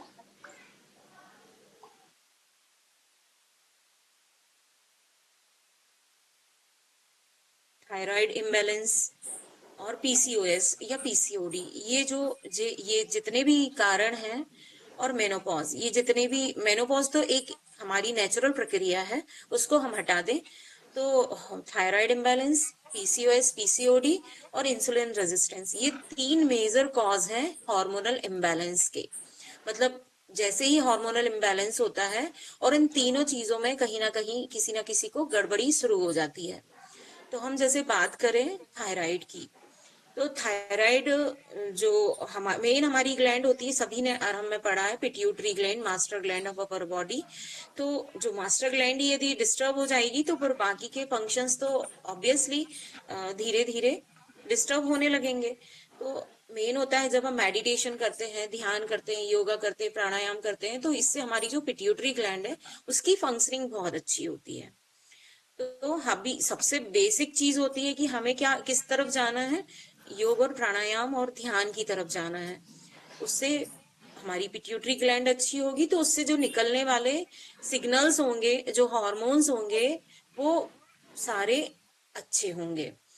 तो थायराइड इम्बैलेंस होना, फिर आते हैं जो हमारी जैसे फीमेल की बॉडी में एस्ट्रोजन का लेवल, अभी देखा जाए तो हम जिस फेज में होते हैं, फर्टिलिटी पीरियड में होते हैं, तो एस्ट्रोजन का लेवल बहुत अच्छा होता है। बट जैसे जैसे मीनोपॉजल कंडीशन में जाते जाते हैं तो एस्ट्रोजन लेवल घटने लगता है। तो अगेन जो पिट्यूटरी ग्लैंड होती है वो हमारे एस्ट्रोजन लेवल को भी मेंटेन करने में हेल्प करती है। फिर हम इंसुलिन रेजिस्टेंस की बात करते हैं, तो इंसुलिन रेजिस्टेंस जैसे मोटापा बढ़ना, ओबेसिटी, बेली फैट बढ़ना, और ज्यादा भूख लगना, और चिड़चिड़ापन रहना, स्ट्रेस रहना, छोटी छोटी बातों पे स्ट्रेस आ जाना, बहुत देर तक उन बातों का दिमाग में घूमता रहना, और उसके कारण नींद डिस्टर्ब होना, तो ये सब जो है वो इंसुलिन रेजिस्टेंस की धीरे धीरे बढ़ने वाली स्टेजेस हैं। जैसे जैसे आप इन सारे सिम्टम्स को ज्यादा फील करते हो, इसका मतलब होता है कि आपके अंदर ना वो हार्मोनल इम्बैलेंस बहुत ज्यादा हो चुका है। और यदि इनिशियल फेज होता है तो उन इनिशियल फेजेस में आपको ये सब चीजें कम फील होती हैं, बट होती हैं, क्योंकि हार्मोनल इम्बैलेंस हमारी बॉडी में स्टार्ट हो गया है। पीसीओएस, पीसीओडी, उसमें भी मेन कारण यही होता है कि जो हमारी ओवरी से निकलने वाला हार्मोन्स होते हैं वो डिस्टर्ब हो जाते हैं। यदि ओवरी में क्या होता है कि एग बनने की जगह वहां पे बबल्स बनते, पानी के बबल्स, पूरी ओवरीज है ना फिल्ड अप हो जाती हैं। सैक जो होता है ओवरी का, वो पानी मतलब एक वाटर से पूरा फिल अप हो जाता है। तो वो एग जो प्रोडक्शन होना चाहिए था वो प्रॉपरली ना होके कभी किसी महीने होता है, किसी महीने नहीं होता, इसीलिए पीरियड्स में इरेगुलरिटी देखी जाती है। फिर अब इन सब से बचने का उपाय कैसे, तो दीदी ने बोला कि पीसीओएस पीसीओडी में डेफिनेटली आप है ना लाइफ स्टाइल थोड़ी सी मॉडिफाई करते हैं, चेंज करते हैं, तो आपका बहुत कुछ इम्प्रूवमेंट होने लगता है। आपने जो पीसीओएस वाली गर्ल्स या किसी को देखा होगा अपने आसपास, तो उनको है ना हेयर, अनवांटेड हेयर्स भी ग्रोइंग होने लगता है, ग्रोथ होने लगती है, जैसे चिन पे या अपर लिप पे, इन सब पे ना हेयर ग्रोथ, फेस पे भी थोड़ा हेयर ग्रोथ देखी जाती है। तो वो सब पीसीओएस में जो हार्मोनल इम्बैलेंस होता है उसके कारण होती है। और इसके लिए एक मैं आयुर्वेद में तो ये बताया गया है कि ये दिनचर्या से मतलब रिलेटेड बीमारियां होती हैं। ये इनको हम यदि हम दिनचर्या, रात्रिचर्या, ऋतुचर्या को करेक्ट करेंगे तो हमारी धीरे धीरे ये जो प्रॉब्लम्स हैं वो शॉर्ट आउट होने लगेंगी। तो हमने बात की प्राकृतिक चीजों को क्या क्या कर सकते हैं, टहलना, जैसे नेचर के करीब जाना, और योग, प्राणायाम, इन सबको अपनी लाइफ में अपनाना, प्रॉपर नींद लेना, प्रॉपर पानी लेना, और भोजन भी संतुलित लेना, और भोजन भी मतलब ऐसा लेना जिसमें वो तत्व मौजूद हैं। फूड की बात करें, ये तो हो गया हमारा लाइफ स्टाइल वाला पार्ट कि हमें लाइफ स्टाइल थोड़ी सी मॉडिफाई करेंगे और ये जो प्रॉब्लम्स है वो रिवर्स होने लगेंगी। श्वेता दी लाइफ कैमरा स्टाइल थोड़ा हमारी, बैक करिए ना, श्वेता दी सिर्फ चिन दिख रही है ना तो वो अच्छा नहीं लग रहा। हाँ, कैमरा थोड़ा, थैंक यू। अभी ठीक है। हाँ मैं क्या बिल्कुल। मंदिर के लिए श्वेता रेडी दीदी, हो रही थी। सोने जी। और जगने का टाइम भी बता दीजिए इसमें, ऋतुचर्या और देखिए, सोने और जगने का टाइम ऐसा होता है, आपकी यदि 6 से 8 घंटे की नींद प्रॉपर हो गई है और आपकी नींद बिना उसके खुल रही है, जो सर्केडियन रिदम बोलते हैं ना, आपने आरंभ में भी पढ़ा था सर्केडियन रिदम, पीनियल ग्लैंड जो हमारी होती है वो हमारी नींद के लिए बहुत मतलब रिस्पॉन्सिबल होती है। यदि आपने 10 बजे आप सो गए और सुबह 6 बजे या नींद खुल गई प्रॉपरली बिना किसी अलार्म के, तो ये आपकी नींद प्रॉपर है, मतलब जिसमें आपको किसी इनिशिएशन की जरूरत नहीं पड़ रही है। और जनरली ये देखा जाता है कि जैसे हम मोस्टली जैनों के यहाँ तो सूर्यास्त से पहले भोजन हो ही जाता है, यदि नहीं भी होता है तो 7, 7:30 के पहले लगभग सभी घरों में भोजन हो जाते हैं। तो 7, 7:30 के, यदि मैक्सिमम 8 भी माना आपने, तो जब आप खाना खाते हो 8, खाना खाने से 2 घंटे या 3 घंटे बाद ही आपको सोना है। ऐसा नहीं कि खाना खाया, रात का खाना 10 बजे खाया और तुरंत जाके सो गए, तो फिर वो आपको ना भी डाइजेस्ट नहीं होगा, कॉन्स्टिपेशन, बाकी तमाम चीजें जो एसिडिटी और भी जो लाइफ मतलब पेट से संबंधित बीमारियां होंगी वो आपको देखने में आएंगी। पिंपल्स हो जाना, बहुत सारी चीजें हैं जिनको मतलब एक मेन तो उसमें कॉन्स्टिपेशन होता है और एक एसिडिटी होती है, जो जनरली की जो खाते ही साथ सो जाते हैं उनको ये प्रॉब्लम बहुत फेस करनी होती है। तो बेहतर होगा कि आप है ना खाना खाया है तो थोड़ा सा अपने आप को टाइम दें, मतलब अपने आप को इन द सेंस अपने पेट को टाइम दें ताकि वो फूड डाइजेस्ट हो सके प्रॉपरली। एंड देन उसके बाद अब जब आप अपने बिस्तर पे जाते हैं तो आप देखेंगे कि डेफिनेटली वो खाने को डाइजेशन के लिए प्रॉपर टाइम मिल गया है, फिर आपको नींद भी प्रॉपर आ रही है। अदरवाइज वो ब्लॉटिंग और ये सब जैसे ही खाना खा के सोते हैं ना तो वैसे ही ब्लॉटिंग वगैरह स्टार्ट हो जाती है, तो वो पूरी रात आपकी नींद ना डिस्टर्ब रहती है। तो ये मेक श्योर कि आपका खाने का टाइम और सोने का टाइम उसमें 2 से 3 घंटे का गैप बना रहे। और फिर वही है कि बताया कि जो मेलाटोनिन हार्मोन होता है वो हमारी नींद के लिए पीनियल ग्लैंड को मतलब स्टिमुलेट करता है और वो नींद के लिए रिस्पॉन्सिबल होता है। जो हमारी बॉडी का सर्केडियन रिदम होता है कि एक चक्र जो चलता है कि बिना अलार्म के आपकी नींद खुल जाना, वो प्रॉपर मतलब आपके जो ग्लैंड का वर्किंग बिल्कुल फंक्शनल है, नॉर्मल है और आप बिना अलार्म के उठ पा रहे हैं, तो वो एक नॉर्मल स्लीप होता है। और स्लीपिंग टाइम 6 to 8 आवर्स का होता है। उसके बाद जैसे इंसुलिन रेजिस्टेंस में मैंने देखा है, मतलब फील भी किया है, जो सिनेमम वाटर होता है और लेमन वाटर, मतलब हमेशा वार्म वाटर के साथ इनको लें। जो सिनेमम पाउडर होता है उसको क्या करते हैं कि 1 गिलास वार्म वाटर लिया और उसमें आधा चम्मच सिनेमम पाउडर डाल दिया और उसको रख दिया, छोड़ दिया। जब उसके इंग्रेडिएंट्स मतलब पाउडर के इंग्रेडिएंट्स वाटर में आ गए प्रॉपरली, उसने अपना पूरा मतलब जो बोलना चाहिए अर्क छोड़ दिया उसमें पानी में, फिर आप उसको स्टिर करके छान के पी सकते हैं। और वो आपकी जो इंसुलिन की रेजिस्टेंस है, आपकी लिवर की जो अभी बात कर रहे थे, फैटी लिवर की बात कर रहे थे आप, उस फैटी लिवर में भी बहुत हेल्प करेगा और आपके जो हार्मोनल इम्बैलेंस हुए हैं उनको बैलेंस करने में भी बहुत हेल्प करेगा। और जो लेमन वाटर होता है, लेमन ना बहुत गुणकारी होता है। लेमन को भी हमें ऐसे ही लेना है कि वार्म वाटर में लेमन को स्क्वीज करना है, हाफ लेमन को, और उसको सिप सिप करके पी जाना है। तो जो जिनके फैटी लिवर के इश्यूज हैं वो तो डेफिनेटली मतलब उनको तो बहुत हेल्प ही मिलेगी इससे। ये बहुत छोटी चीजें हैं जो कि हम डेली लाइफ में कर सकते हैं, मतलब डेली बेसिस पे कर सकते हैं। जिनको कहते सिनेनम हैं पाउडर प्रोटीन से मतलब भी सिनेनम पाउडर दालचीनी दीदी, दालचीनी का पाउडर।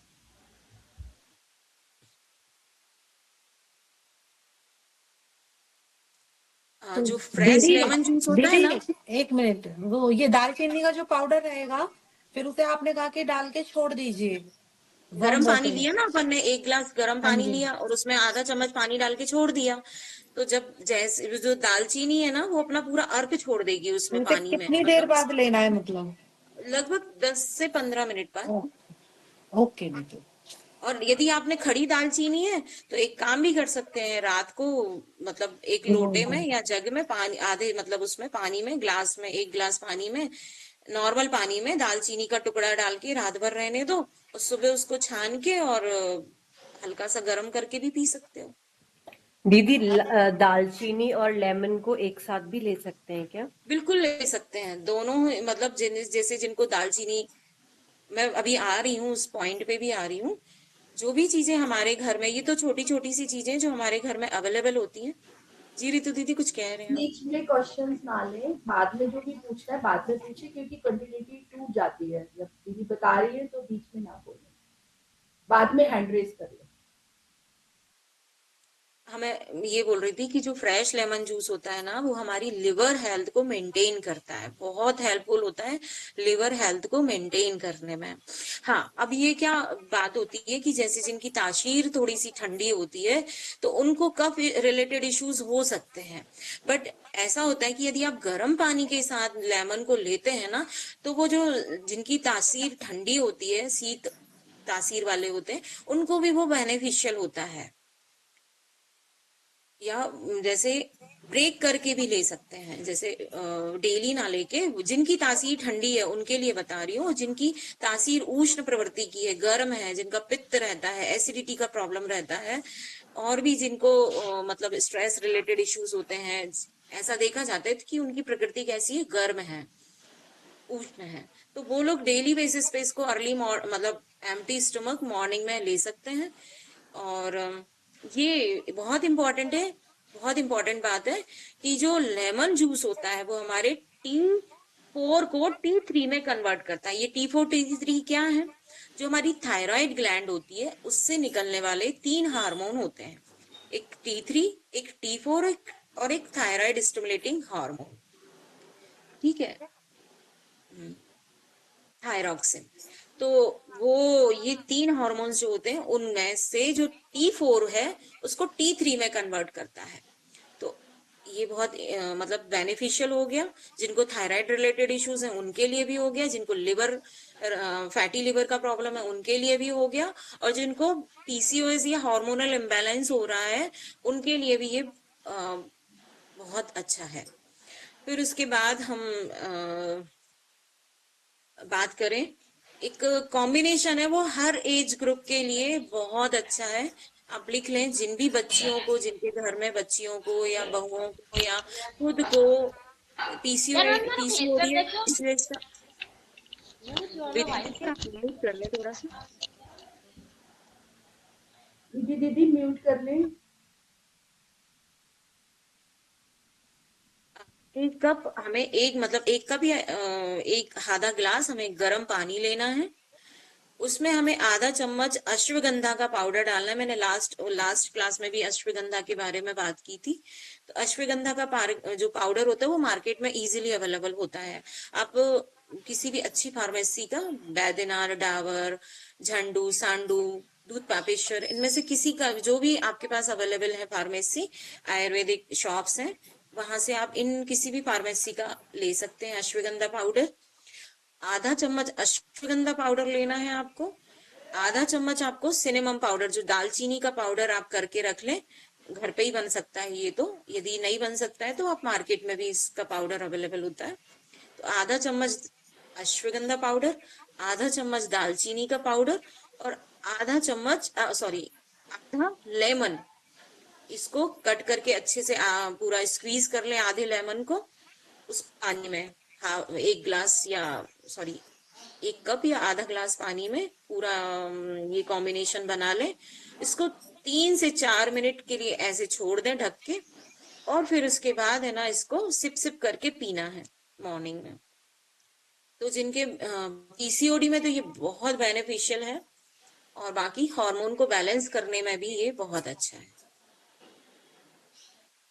मैंने आपको मतलब आपके पास यदि एक चीज अवेलेबल है तो लेमन अवेलेबल है तो आप वो भी ले सकते हो, आपके पास सिनेमम अवेलेबल है तो आप वो ले सकते हो, और आपके पास अश्वगंधा, सिनेमम और लेमन तीनों अवेलेबल है तो आप ये कॉम्बिनेशन बना के भी ले सकते हैं। वो किसी मतलब सारे एज ग्रुप के लिए बेनिफिशियल है, बशर्ते कि आपने उसको डेली लेना है। जी दीदी, डेली लेना है इसको। हाँ डेली लेना है, बिल्कुल 1 मंथ तक तो डेली ही लेना है। आप उसका जो मतलब जो उसका इफेक्ट है वो महसूस तभी कर पाएंगे, क्योंकि एक दिन लेने से मतलब मेडिसिन भी एक दिन में वर्क नहीं करती है, जबकि ये तो नेचुरल चीजें होती है, इनको बॉडी को अडॉप्ट करने में थोड़ा सा समय लगता है। दीदी किसी भी सीजन में ले सकते हैं। हाँ दीदी, किसी भी सीजन में ले सकते हैं आप इसे। नहीं, अर्थराइटिस वाले ले सकते हैं लेमन। हमें गर्म पानी में तो दीदी ले सकते हैं आर्थराइटिस वाले भी लेमन, हाँ बशर्ते कि जैसे उनको यदि इश्यूज हैं कि एलर्जी ही है तो फिर वो उसको स्किप कर दें। बाकी जो अश्वगंधा है, अश्वगंधा तो आपको पता है, अश्वगंधा और सौंठ पाउडर आर्थराइटिस वालों के लिए ना अमृत होता है। हम धीरे धीरे बढ़ेंगे सेशन की तरफ। जैसे आज हमने हार्मोनल इम्बैलेंस लिया है, तो नेक्स्ट मैं पूरा मेनोपॉज के ऊपर लूंगी, और नेक्स्ट उसमें सिर्फ पीसीओडी के ऊपर लूंगी, और उसके बाद हम धीरे धीरे जॉइंट इश्यूज पे भी आएंगे। तो ये दीदी ने हमें बहुत अच्छा प्लेटफॉर्म दिया है कि मैं भी अपने आपको आपके सामने मतलब अपने ज्ञान को पहुंचा सकूं, और सब लोग थोड़ी छोटी छोटी चीजों को लाइफ में अपना के अपने अपने आप को हेल्दी बना सकें। थैंक यू रितु दीदी, रचना दीदी, आपका बहुत बहुत धन्यवाद। जी मेरा एक क्वेश्चन सच था। में मैं मुझे भी अच्छा लगता है कि हाँ मेरे अंदर भी मैं मतलब जी मेरा एक क्वेश्चन था।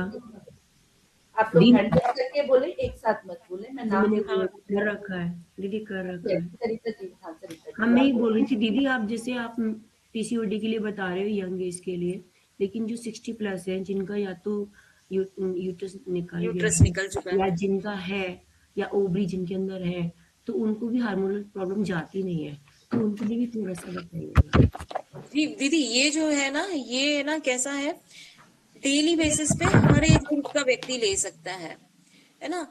और जो आप मेनोपॉजल वाली कंडीशन में बता रहे हैं, तो उसके लिए भी हम मतलब काफी सारी चीजें हम देते हैं, जिसमें से एक इम्पॉर्टेंट है अश्वगंधा और सौंठ और शतावरी का पाउडर।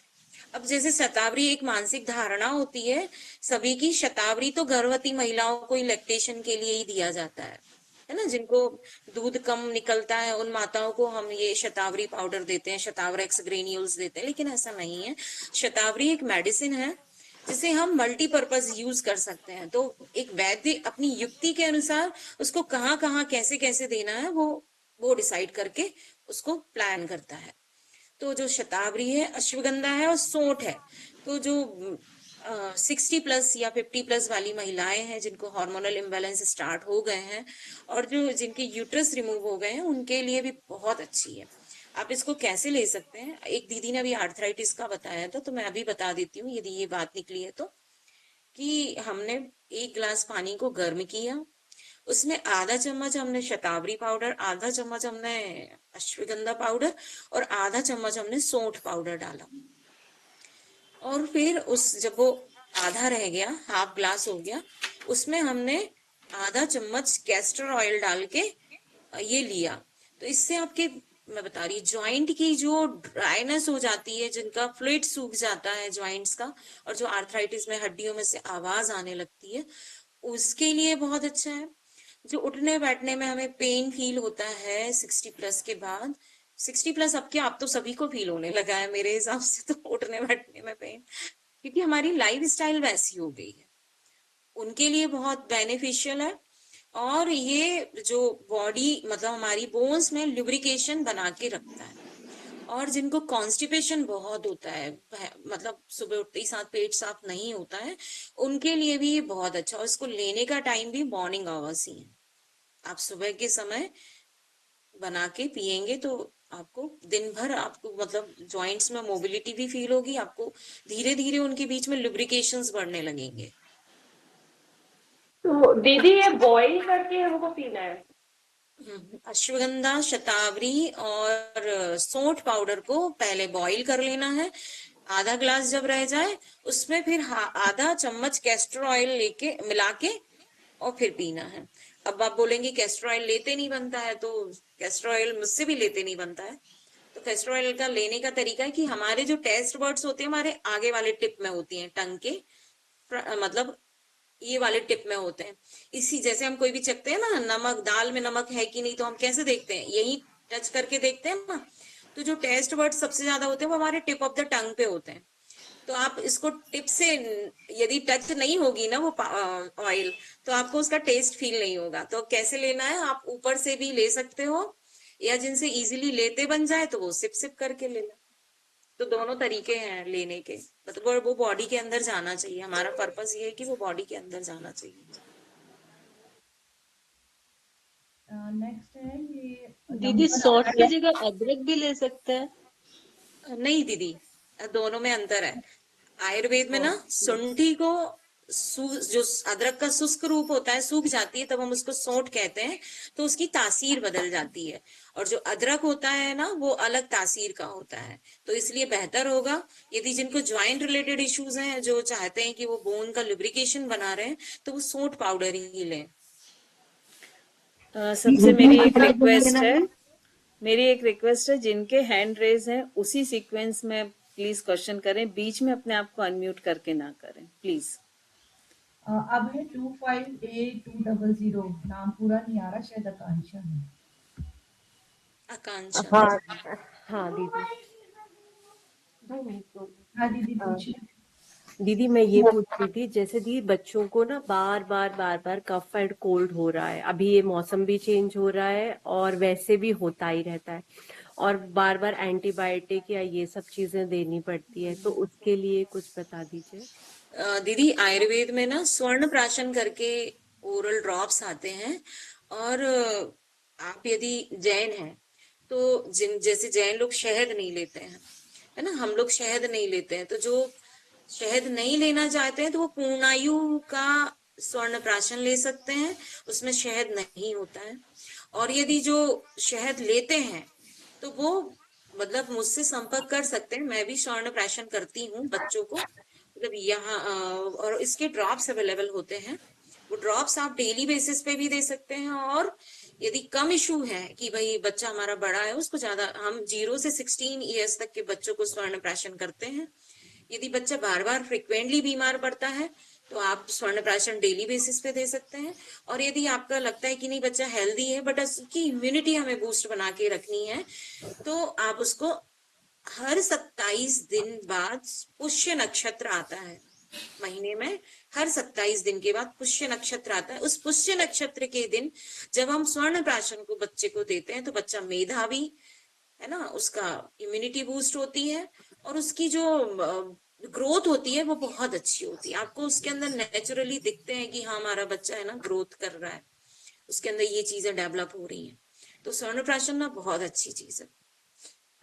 इसमें मैंने जो दोनों options दीदी से दे दिए। मंगाना चाहे तो उनका नंबर हाँ आप उसमें मतलब ग्रुप में आप डाल यदि दीजिएगा। मतलब हनी वाला देना चाहते हैं तो आप मुझसे संपर्क करते हैं। यदि पूर्णायु में आपका संपर्क है तो आप पूर्णायु से बिना हनी वाला भी मिलता है। मैं भी पूर्णायु से बिना हनी वाला, मतलब जो जैन बच्चे हैं उनके लिए वो देती हूँ। और जैसे बड़े बच्चे हैं तो एक दूध पापेश्वर की कंपनी, दूध पापेश्वर एक कंपनी का नाम है, उस दूध पापेश्वर की टैबलेट आती हैं। जैसे 16 साल 15 साल का हमारा बच्चा है तो उसमें ये ड्रॉप्स ज्यादा असर मतलब लगेगा कि इतने असर नहीं करेंगी, तो उसमें हम वो टैबलेट देते हैं दूध पापेश्वर की। नेक्स्ट है संगीता दीदी। मैं एक चीज और मेंशन करूंगी, श्वेता दीदी डॉक्टर है आयुर्वेद की, तो आप लोग उनसे कंसल्टेशन भी कर सकते हैं प्राइवेटली अगर किसी को प्रॉब्लम है, क्योंकि यहाँ तो दीदी बहुत ज्यादा चीजें नहीं बता पाएंगी। किसी को कोई प्रॉब्लम है तो दीदी से पर्सनली भी कंसल्टेट करें। हाँ जी संगीता दीदी। हाँ दीदी, यही सर्दी जुकाम का पूछना था जो दीदी ने क्लियर कर दिया। बच्चों को सर्दी जुकाम के साथ छींक सुबह सुबह बहुत आती है। हाँ दीदी, तो स्वर्ण प्राशन आप डेली बेसिस पे स्टार्ट कीजिए, 2 ड्रॉप्स डेली। तो मतलब बच्चे की एज के अकॉर्डिंग देते हैं आप, जैसे जितना आपका बच्चे का एज है आप मुझसे कांटेक्ट कर लेना कि कितना मतलब इस एज के लिए कितना देंगे, तो आप मैं बता दूंगी आपको। 27-28 साल की जैसे बिटिया है। कितने? 27-28 साल। नहीं, इसके लिए स्वर्ण प्राशन नहीं है। स्वर्ण प्राशन 0 से 16 साल के बच्चों के लिए इफेक्टिव होता है। उनके लिए हम दूसरी चीज दे सकते हैं, मतलब उनके लिए एंटी एलर्जिक या जो भी हमारे आयुर्वेद में इम्यूनिटी बूस्टिंग के लिए अदर मेडिसिन हैं, उनको हम वो प्लान कर सकते हैं। और जिनको छींकों वाला इशू होता है तो वो सुबह सुबह जब उठते हैं ना, तो उठने के बाद आप गाय का घी या फिर नारियल का तेल, उनमें से उसका नस्य भी आप ले सकते हैं, तो वो जो छींकों की फ्रीक्वेंसी है ना वो कम हो जाती है। तो आपको क्या ही करना है, हेड को थोड़ा सा ड्रॉप कर, मतलब टिल्ट करके पीछे की तरफ ड्रॉप करके, और एक शुद्ध गाय का घी मिल जाए तो वो बहुत अच्छा है, और नहीं तो नारियल का तेल भी आप यूज कर सकते हैं। तो वो ड्रॉप वन ड्रॉप दोनों नेजल नॉस्ट्रल्स में हमें डालना है। जब वो मुंह में आ जाता है तो उसको स्पिट कर देना है। हमें क्या कर रहे हैं हम कि जो हमारी नेजल कैविटी होती है हम उसमें लिब्रिकेशन कर रहे हैं। जैसे ही डस्ट पार्टिकल हो, धूल हो, धूप हो, धुआं हो, कोई भी चीज जाती है तो हमारे जो नेजल कैविटी होती है उसमें इरिटेशन होने लगता है, वो सूज जाती है, इन्फ्लेमेशन शुरू हो जाता है वहां पे। तो वो उसके कारण ना छींकों की फ्रीक्वेंसी आती है। जब आपने उसको लुब्रिकेट कर दिया या तो नारियल के तेल से या गाय के घी से, तो वो जो इरिटेशन है, इन्फ्लेमेशन है, वो नहीं हो पाता है, और जो छींक की फ्रीक्वेंसी होती है वो धीरे धीरे कम होने लगती है। आप इसको नस्य को 21 दिन ट्राई करना दीदी, संगीता दीदी, आपकी बिटिया को 21 दिन आप ट्राई कीजिए ये, तो आप डेफिनेटली उसमें ना फील करेंगे कि इसका असर हुआ है। सॉरी दीदी, पूर्णायु में भी आती है नोज के लिए, है ना? हाँ, पूर्णायु में भी आता है। पूर्णायु भी आयुर्वेदिक संस्थान है ना दीदी, तो पूर्णायु में भी काफी सारी आप मेडिसिन भी जो मैं बोल रही हूँ, अश्वगंधा, दालचीनी, सब वहाँ मिलेगी आपको। श्वेता दी, शतावरी, पंचगव्य नस के नाम से बहुत इफेक्टिव है, मैंने यूज किया हाँ है। वो भी पंचगव्य नस से भी बहुत अच्छा है। पंचगव्य में गाय की 5 चीजें जो है। नेक्स्ट प्रीति दीदी। दीदी को क्या ही क्वेश्चन है दीदी। नहीं, थोड़ा सा डाउट है। मैं वही जो आपने एक मेडिसिन बताया था, जिन लड़कियों को शायद ये प्रॉब्लम होती हो, कि अश्वगंधा बताया आपने, और उसमें लेमन जूस बताया आर्थराइटिस में। और किसी ने क्वेश्चन रेज किया था ना कि लेमन जूस कर सकते नहीं आर्थराइटिस में, तो मैंने जनरली देखा है कि लोग लेमन से प्रॉब्लम है तो आंवला यूज करते हैं। तो मेरा क्वेश्चन यही था, मुझे भी यही लगता था कि बेटर ऑप्शन है लेमन की जगह आंवला ले लो, बट अभी मुझे समझ में आया कि आंवला तो बात बढ़ाता है। अगर आर्थराइटिस है तो क्या ऐसा है वो और बढ़ाएगा, या कि सेफ आंवला को अमृत फल बोलते हैं कि सबके लिए सेफ है? तो मेरा क्वेश्चन बस यही है कि आंवला किसके लिए जो अनसेफ है? आंवला है ना, हर आयु वर्ग के लिए आयुष्य बोला गया है, वय स्थापन बोला गया है। वय मतलब आयु की स्थापना करता है आंवला, और हर एज ग्रुप के लिए आंवला बहुत अच्छा है। मैंने बोला था कि लेमन में जो एक्टिव प्रिंसिपल होता है, उसके कारण आर्थराइटिस वालों को कुछ इश्यूज हो सकते हैं। तो मैंने बोला था ना कि आप इसको ब्रेक करके लें, जैसे ऑल्टरनेट डे पे ले लें। जिन्होंने आर्थराइटिस से रिलेटेड क्वेश्चन पूछा था ना, उनके लिए मैंने बताया था कि यदि आपको आर्थराइटिस है, उन्होंने भी पूछा था कि लेमन ले लेंगे क्या, तो मैंने वही बोला था। वैसे तो सभी एज ग्रुप के लिए लेमन हो या आंवला हो, दोनों ही अच्छे होते हैं, बट आंवले की प्रकृति कैसी होती है, समशीतोष्ण होती है। वो शीत भी होता है, उष्ण भी होता है, तो वो हर एज ग्रुप के लिए बहुत अच्छा होता है। मेरा क्वेश्चन श्वेता दी ये लेकिन है, हाँ, मेरा हाँ, क्वेश्चन आप ये है कि ये जो आंवला है ना वो एस्ट्रिंजेंट है ना, कषाय प्रकृति है, ये खट्टे में नहीं आएगा, नींबू खट्टे में आता है। सो तो मेरा कसाले में क्वेश्चन ये आता है। है, मेरा क्वेश्चन ये है कि कटु तिक्त कषाय ये वात को बढ़ाते हैं, और आर्थराइटिस वात से रिलेटेड डिसीज है, तो बस यही है कि उनके लिए सेफ है कि नहीं है? हाँ, हाँ, मैं वही बोल रही हूँ कि यदि आप एकल आंवला लेते हैं, एकल मतलब ऐसा आयुर्वेद में बोला गया है कि यदि आप एक मेडिसिन लेते हैं तो वो अपनी प्रकृति के अनुसार कार्य करती है, लेकिन आप उसको कॉम्बिनेशन बनाकर लेते हैं तो उसके साथ बाकी चीजों की भी प्रकृति इफेक्ट होती है, और वो आपको वैसा रिजल्ट देती है। तो एकल चीज को लेने के लिए प्रकृति के अनुसार बोला गया है। यदि आप उनको कॉम्बिनेशन में ले रहे हैं तो वो इतना मतलब साइड इफेक्ट नहीं करती। Thank you. वेलकम। नेक्स्ट है विधि दीदी।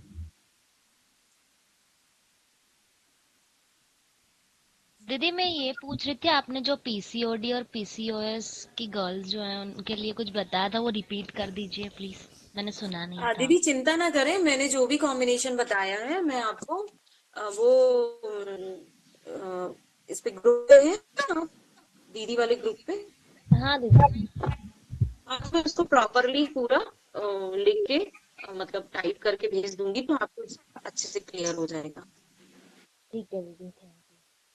और आप चाहते हैं तो मैं बोल भी देती हूँ, आधा चम्मच हमें अश्वगंधा पाउडर लेना है, आधा चम्मच हमें सिनेमम मतलब दालचीनी का पाउडर लेना है, और आधा हमें लेमन जूस लेना है, आधा मतलब आधा लेमन लेना है। इसको 1 कप गर्म पानी में हमें तीनों चीजों को मतलब ऐसा लेना है। देखो, आधा कप हमने 1 कप हमने गर्म पानी लिया, उसमें हमने अश्वगंधा आधा चम्मच और आधा चम्मच दालचीनी को डाल के एक साइड रख दिया, कम से कम 5 से 10 मिनट के लिए, ठीक है। और उसके बाद हमने उसमें आधा लेमन को स्क्वीज किया और फिर उसको सिप सिप करके पी लिया। दीदी एक चीज मैं मेंशन करूंगी कि हम लोग सोचते हैं इजी वे, आप मतलब सारे ये लगता है कि हम मेडिसिन ले लें या कोई भी ऐसी चीज ले लें तो हम ठीक हो जाएंगे। कोई भी चीज अकेले कभी काम नहीं करती। सबसे मेन चीज है आपको अपनी बॉडी को पहले योगा के साथ उसको ठीक करना, उसके बाद सब चीजें आपको हेल्प करेंगी। बिल्कुल तो बिल्कुल, हमारे क्योंकि देखो आपकी लाइफ स्टाइल, पहले तो सबसे पहले हमें लाइफ स्टाइल चेंज करनी पड़ती है, क्योंकि जितने भी लाइफ स्टाइल जनरेटेड डिसऑर्डर्स होते हैं, हमारी लाइफ स्टाइल मेंटेन हो जाएगी तो हमारी ये जो भी हार्मोनल इम्बैलेंस की प्रॉब्लम्स हैं वो ऑटोमेटिकली शॉर्ट आउट होने लगेंगी। बट यदि नहीं हो रही हैं और उनके साथ साथ हम कुछ उपाय को हम शामिल करते हैं, तो वो कैसे मतलब बूस्ट करती हैं उस एक्टिविटी को, फास्ट कर देती हैं। हर एक कोई ना इजी वे मतलब चाहता है, तो ऐसा नहीं है कि सिर्फ एक चीज से आपको कोई फर्क पड़ता है, तो सब चीजें आपको मैनेज करनी पड़ेगी। नेक्स्ट तो फिर मेरे को ये नाम नहीं दिख रहा है, प्रीति है, रूपाली जी है, रूपाली। रूपाली जी, ये लास्ट क्वेश्चन। अभी जैसे सब आपने बोला कि हम जो भी प्रॉब्लम होंगे उस पे सेशन लेंगे, तो जैसे अभी न्यूट्रिशन की कमी होती है, तो ये तो अभी जैसे जनरल ये वाला बहुत होता है, तो इसमें एक तो आपका ये भी सेशन होना चाहिए योग वाला।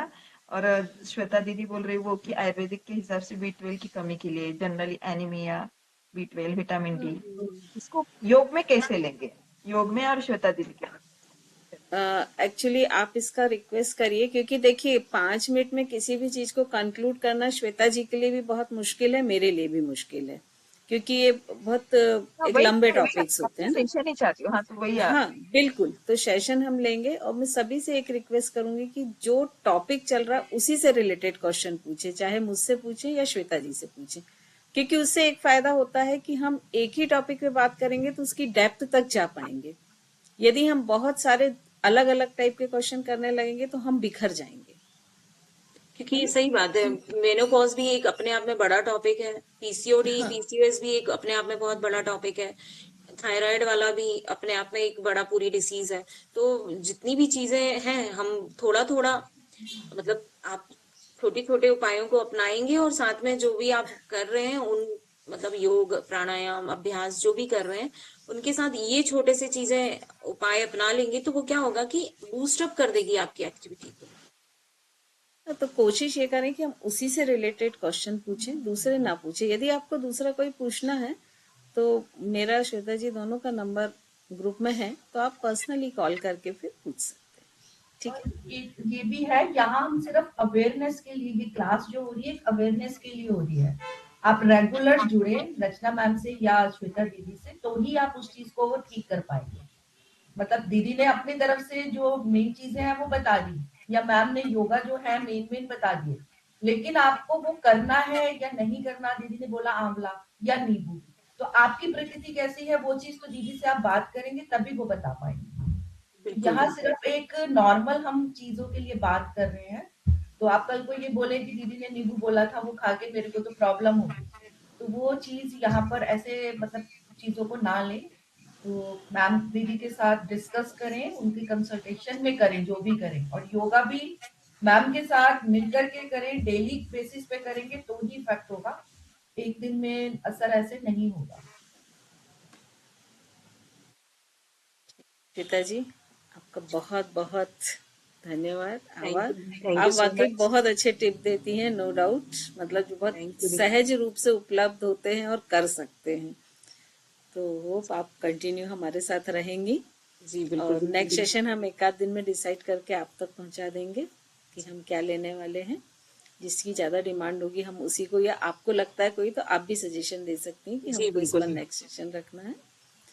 तो आज का तो ग्रुप में सेशन सभी लोग बोले तो ही ज्यादा अच्छा रहेगा, क्योंकि उनके जो क्वेरीज हैं, उनके जो भी प्रॉब्लम्स हैं वो हम शॉर्ट आउट कर सके। हमारे पास तो बहुत वास्ट टॉपिक है, मतलब इसीलिए मैंने सजेशन दिया था कि फीडबैक के साथ ये भी दें कि वो किस चीज पे सेशन चाहते हैं। तो जिसको ज्यादा लोग बोलेंगे जिस सेशन को, उसको हम प्रायोरिटी पर लेते जाएंगे तो इजी हो जाएगा। तो आप लोग सभी से रिक्वेस्ट है कि आप लोग फीडबैक दें और ये भी दें कि सेशन आपको कौन सा चाहिए है नेक्स्ट, तो हम उसके अकॉर्डिंग आगे काम करेंगे।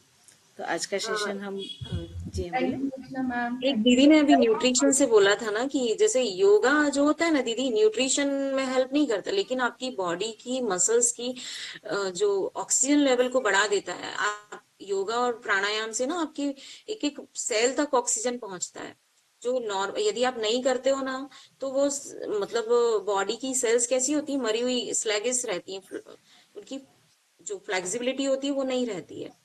बट ऑक्सीजन जैसे जैसे आपकी बॉडी में पहुंचता है, एनीमिया में क्या होता है, एनीमिया में ब्लड में ऑक्सीजन कम होता है ना, आपके ब्लड में ऑक्सीजन कम हो जाता है, जो हीमोग्लोबिन होता है उसकी बाइंडिंग कैपेसिटी कम हो जाती है, तो एनीमिया डेवलप होता है।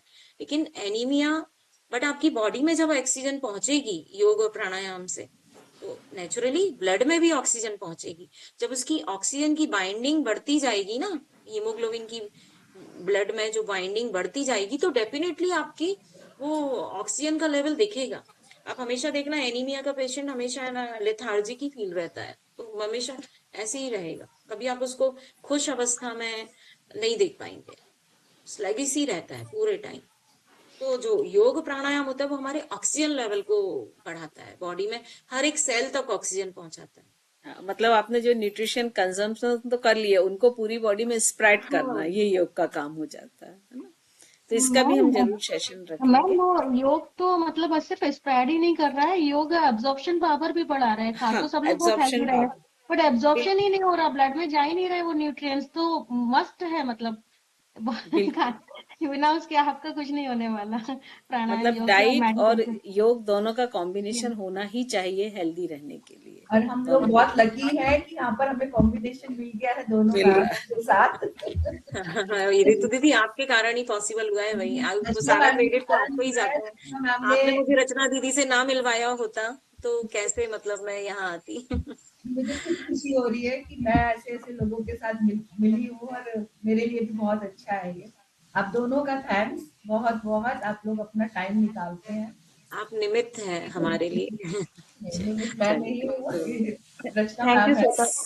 सभी का बहुत बहुत आभार। आप सभी का बहुत नेक्स्ट बहुत सैटरडे मिलते अनुमोदना, हैं, बहुत thank you same Rachna time दीदी पे और मिलते श्वेता हैं, जी। और एक आध दिन में आपके पास पहुंच जाएगा कि किस टॉपिक को लेके हम कर रहे हैं नेक्स्ट सेशन।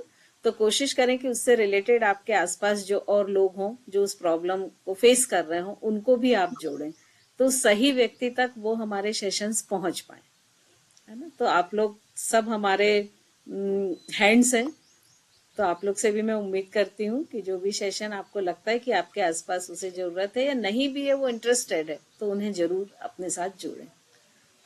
बहुत बहुत धन्यवाद सभी को, मिलते हैं बहुत ही नेक्स्ट बहुत सैटरडे। आपकी अनुमोदना, धन्यवाद दीदी। आप दो ऐसे रत्न मिले हम जय लोग जिनेन्द्र, को जय जिनेन्द्र सभी योग को, के माध्यम से। जय जिनेन्द्र दीदी। जय जिनेन्द्र। ओम हरम नमः दीदी, जय ओम जिनेन्द्र। हरम नमः, ओम हरम नमः, थैंक जय you ma'am. Jinendra. Welcome. Mic खुला हुआ है, किसी का तो समझ में नहीं आ रहा।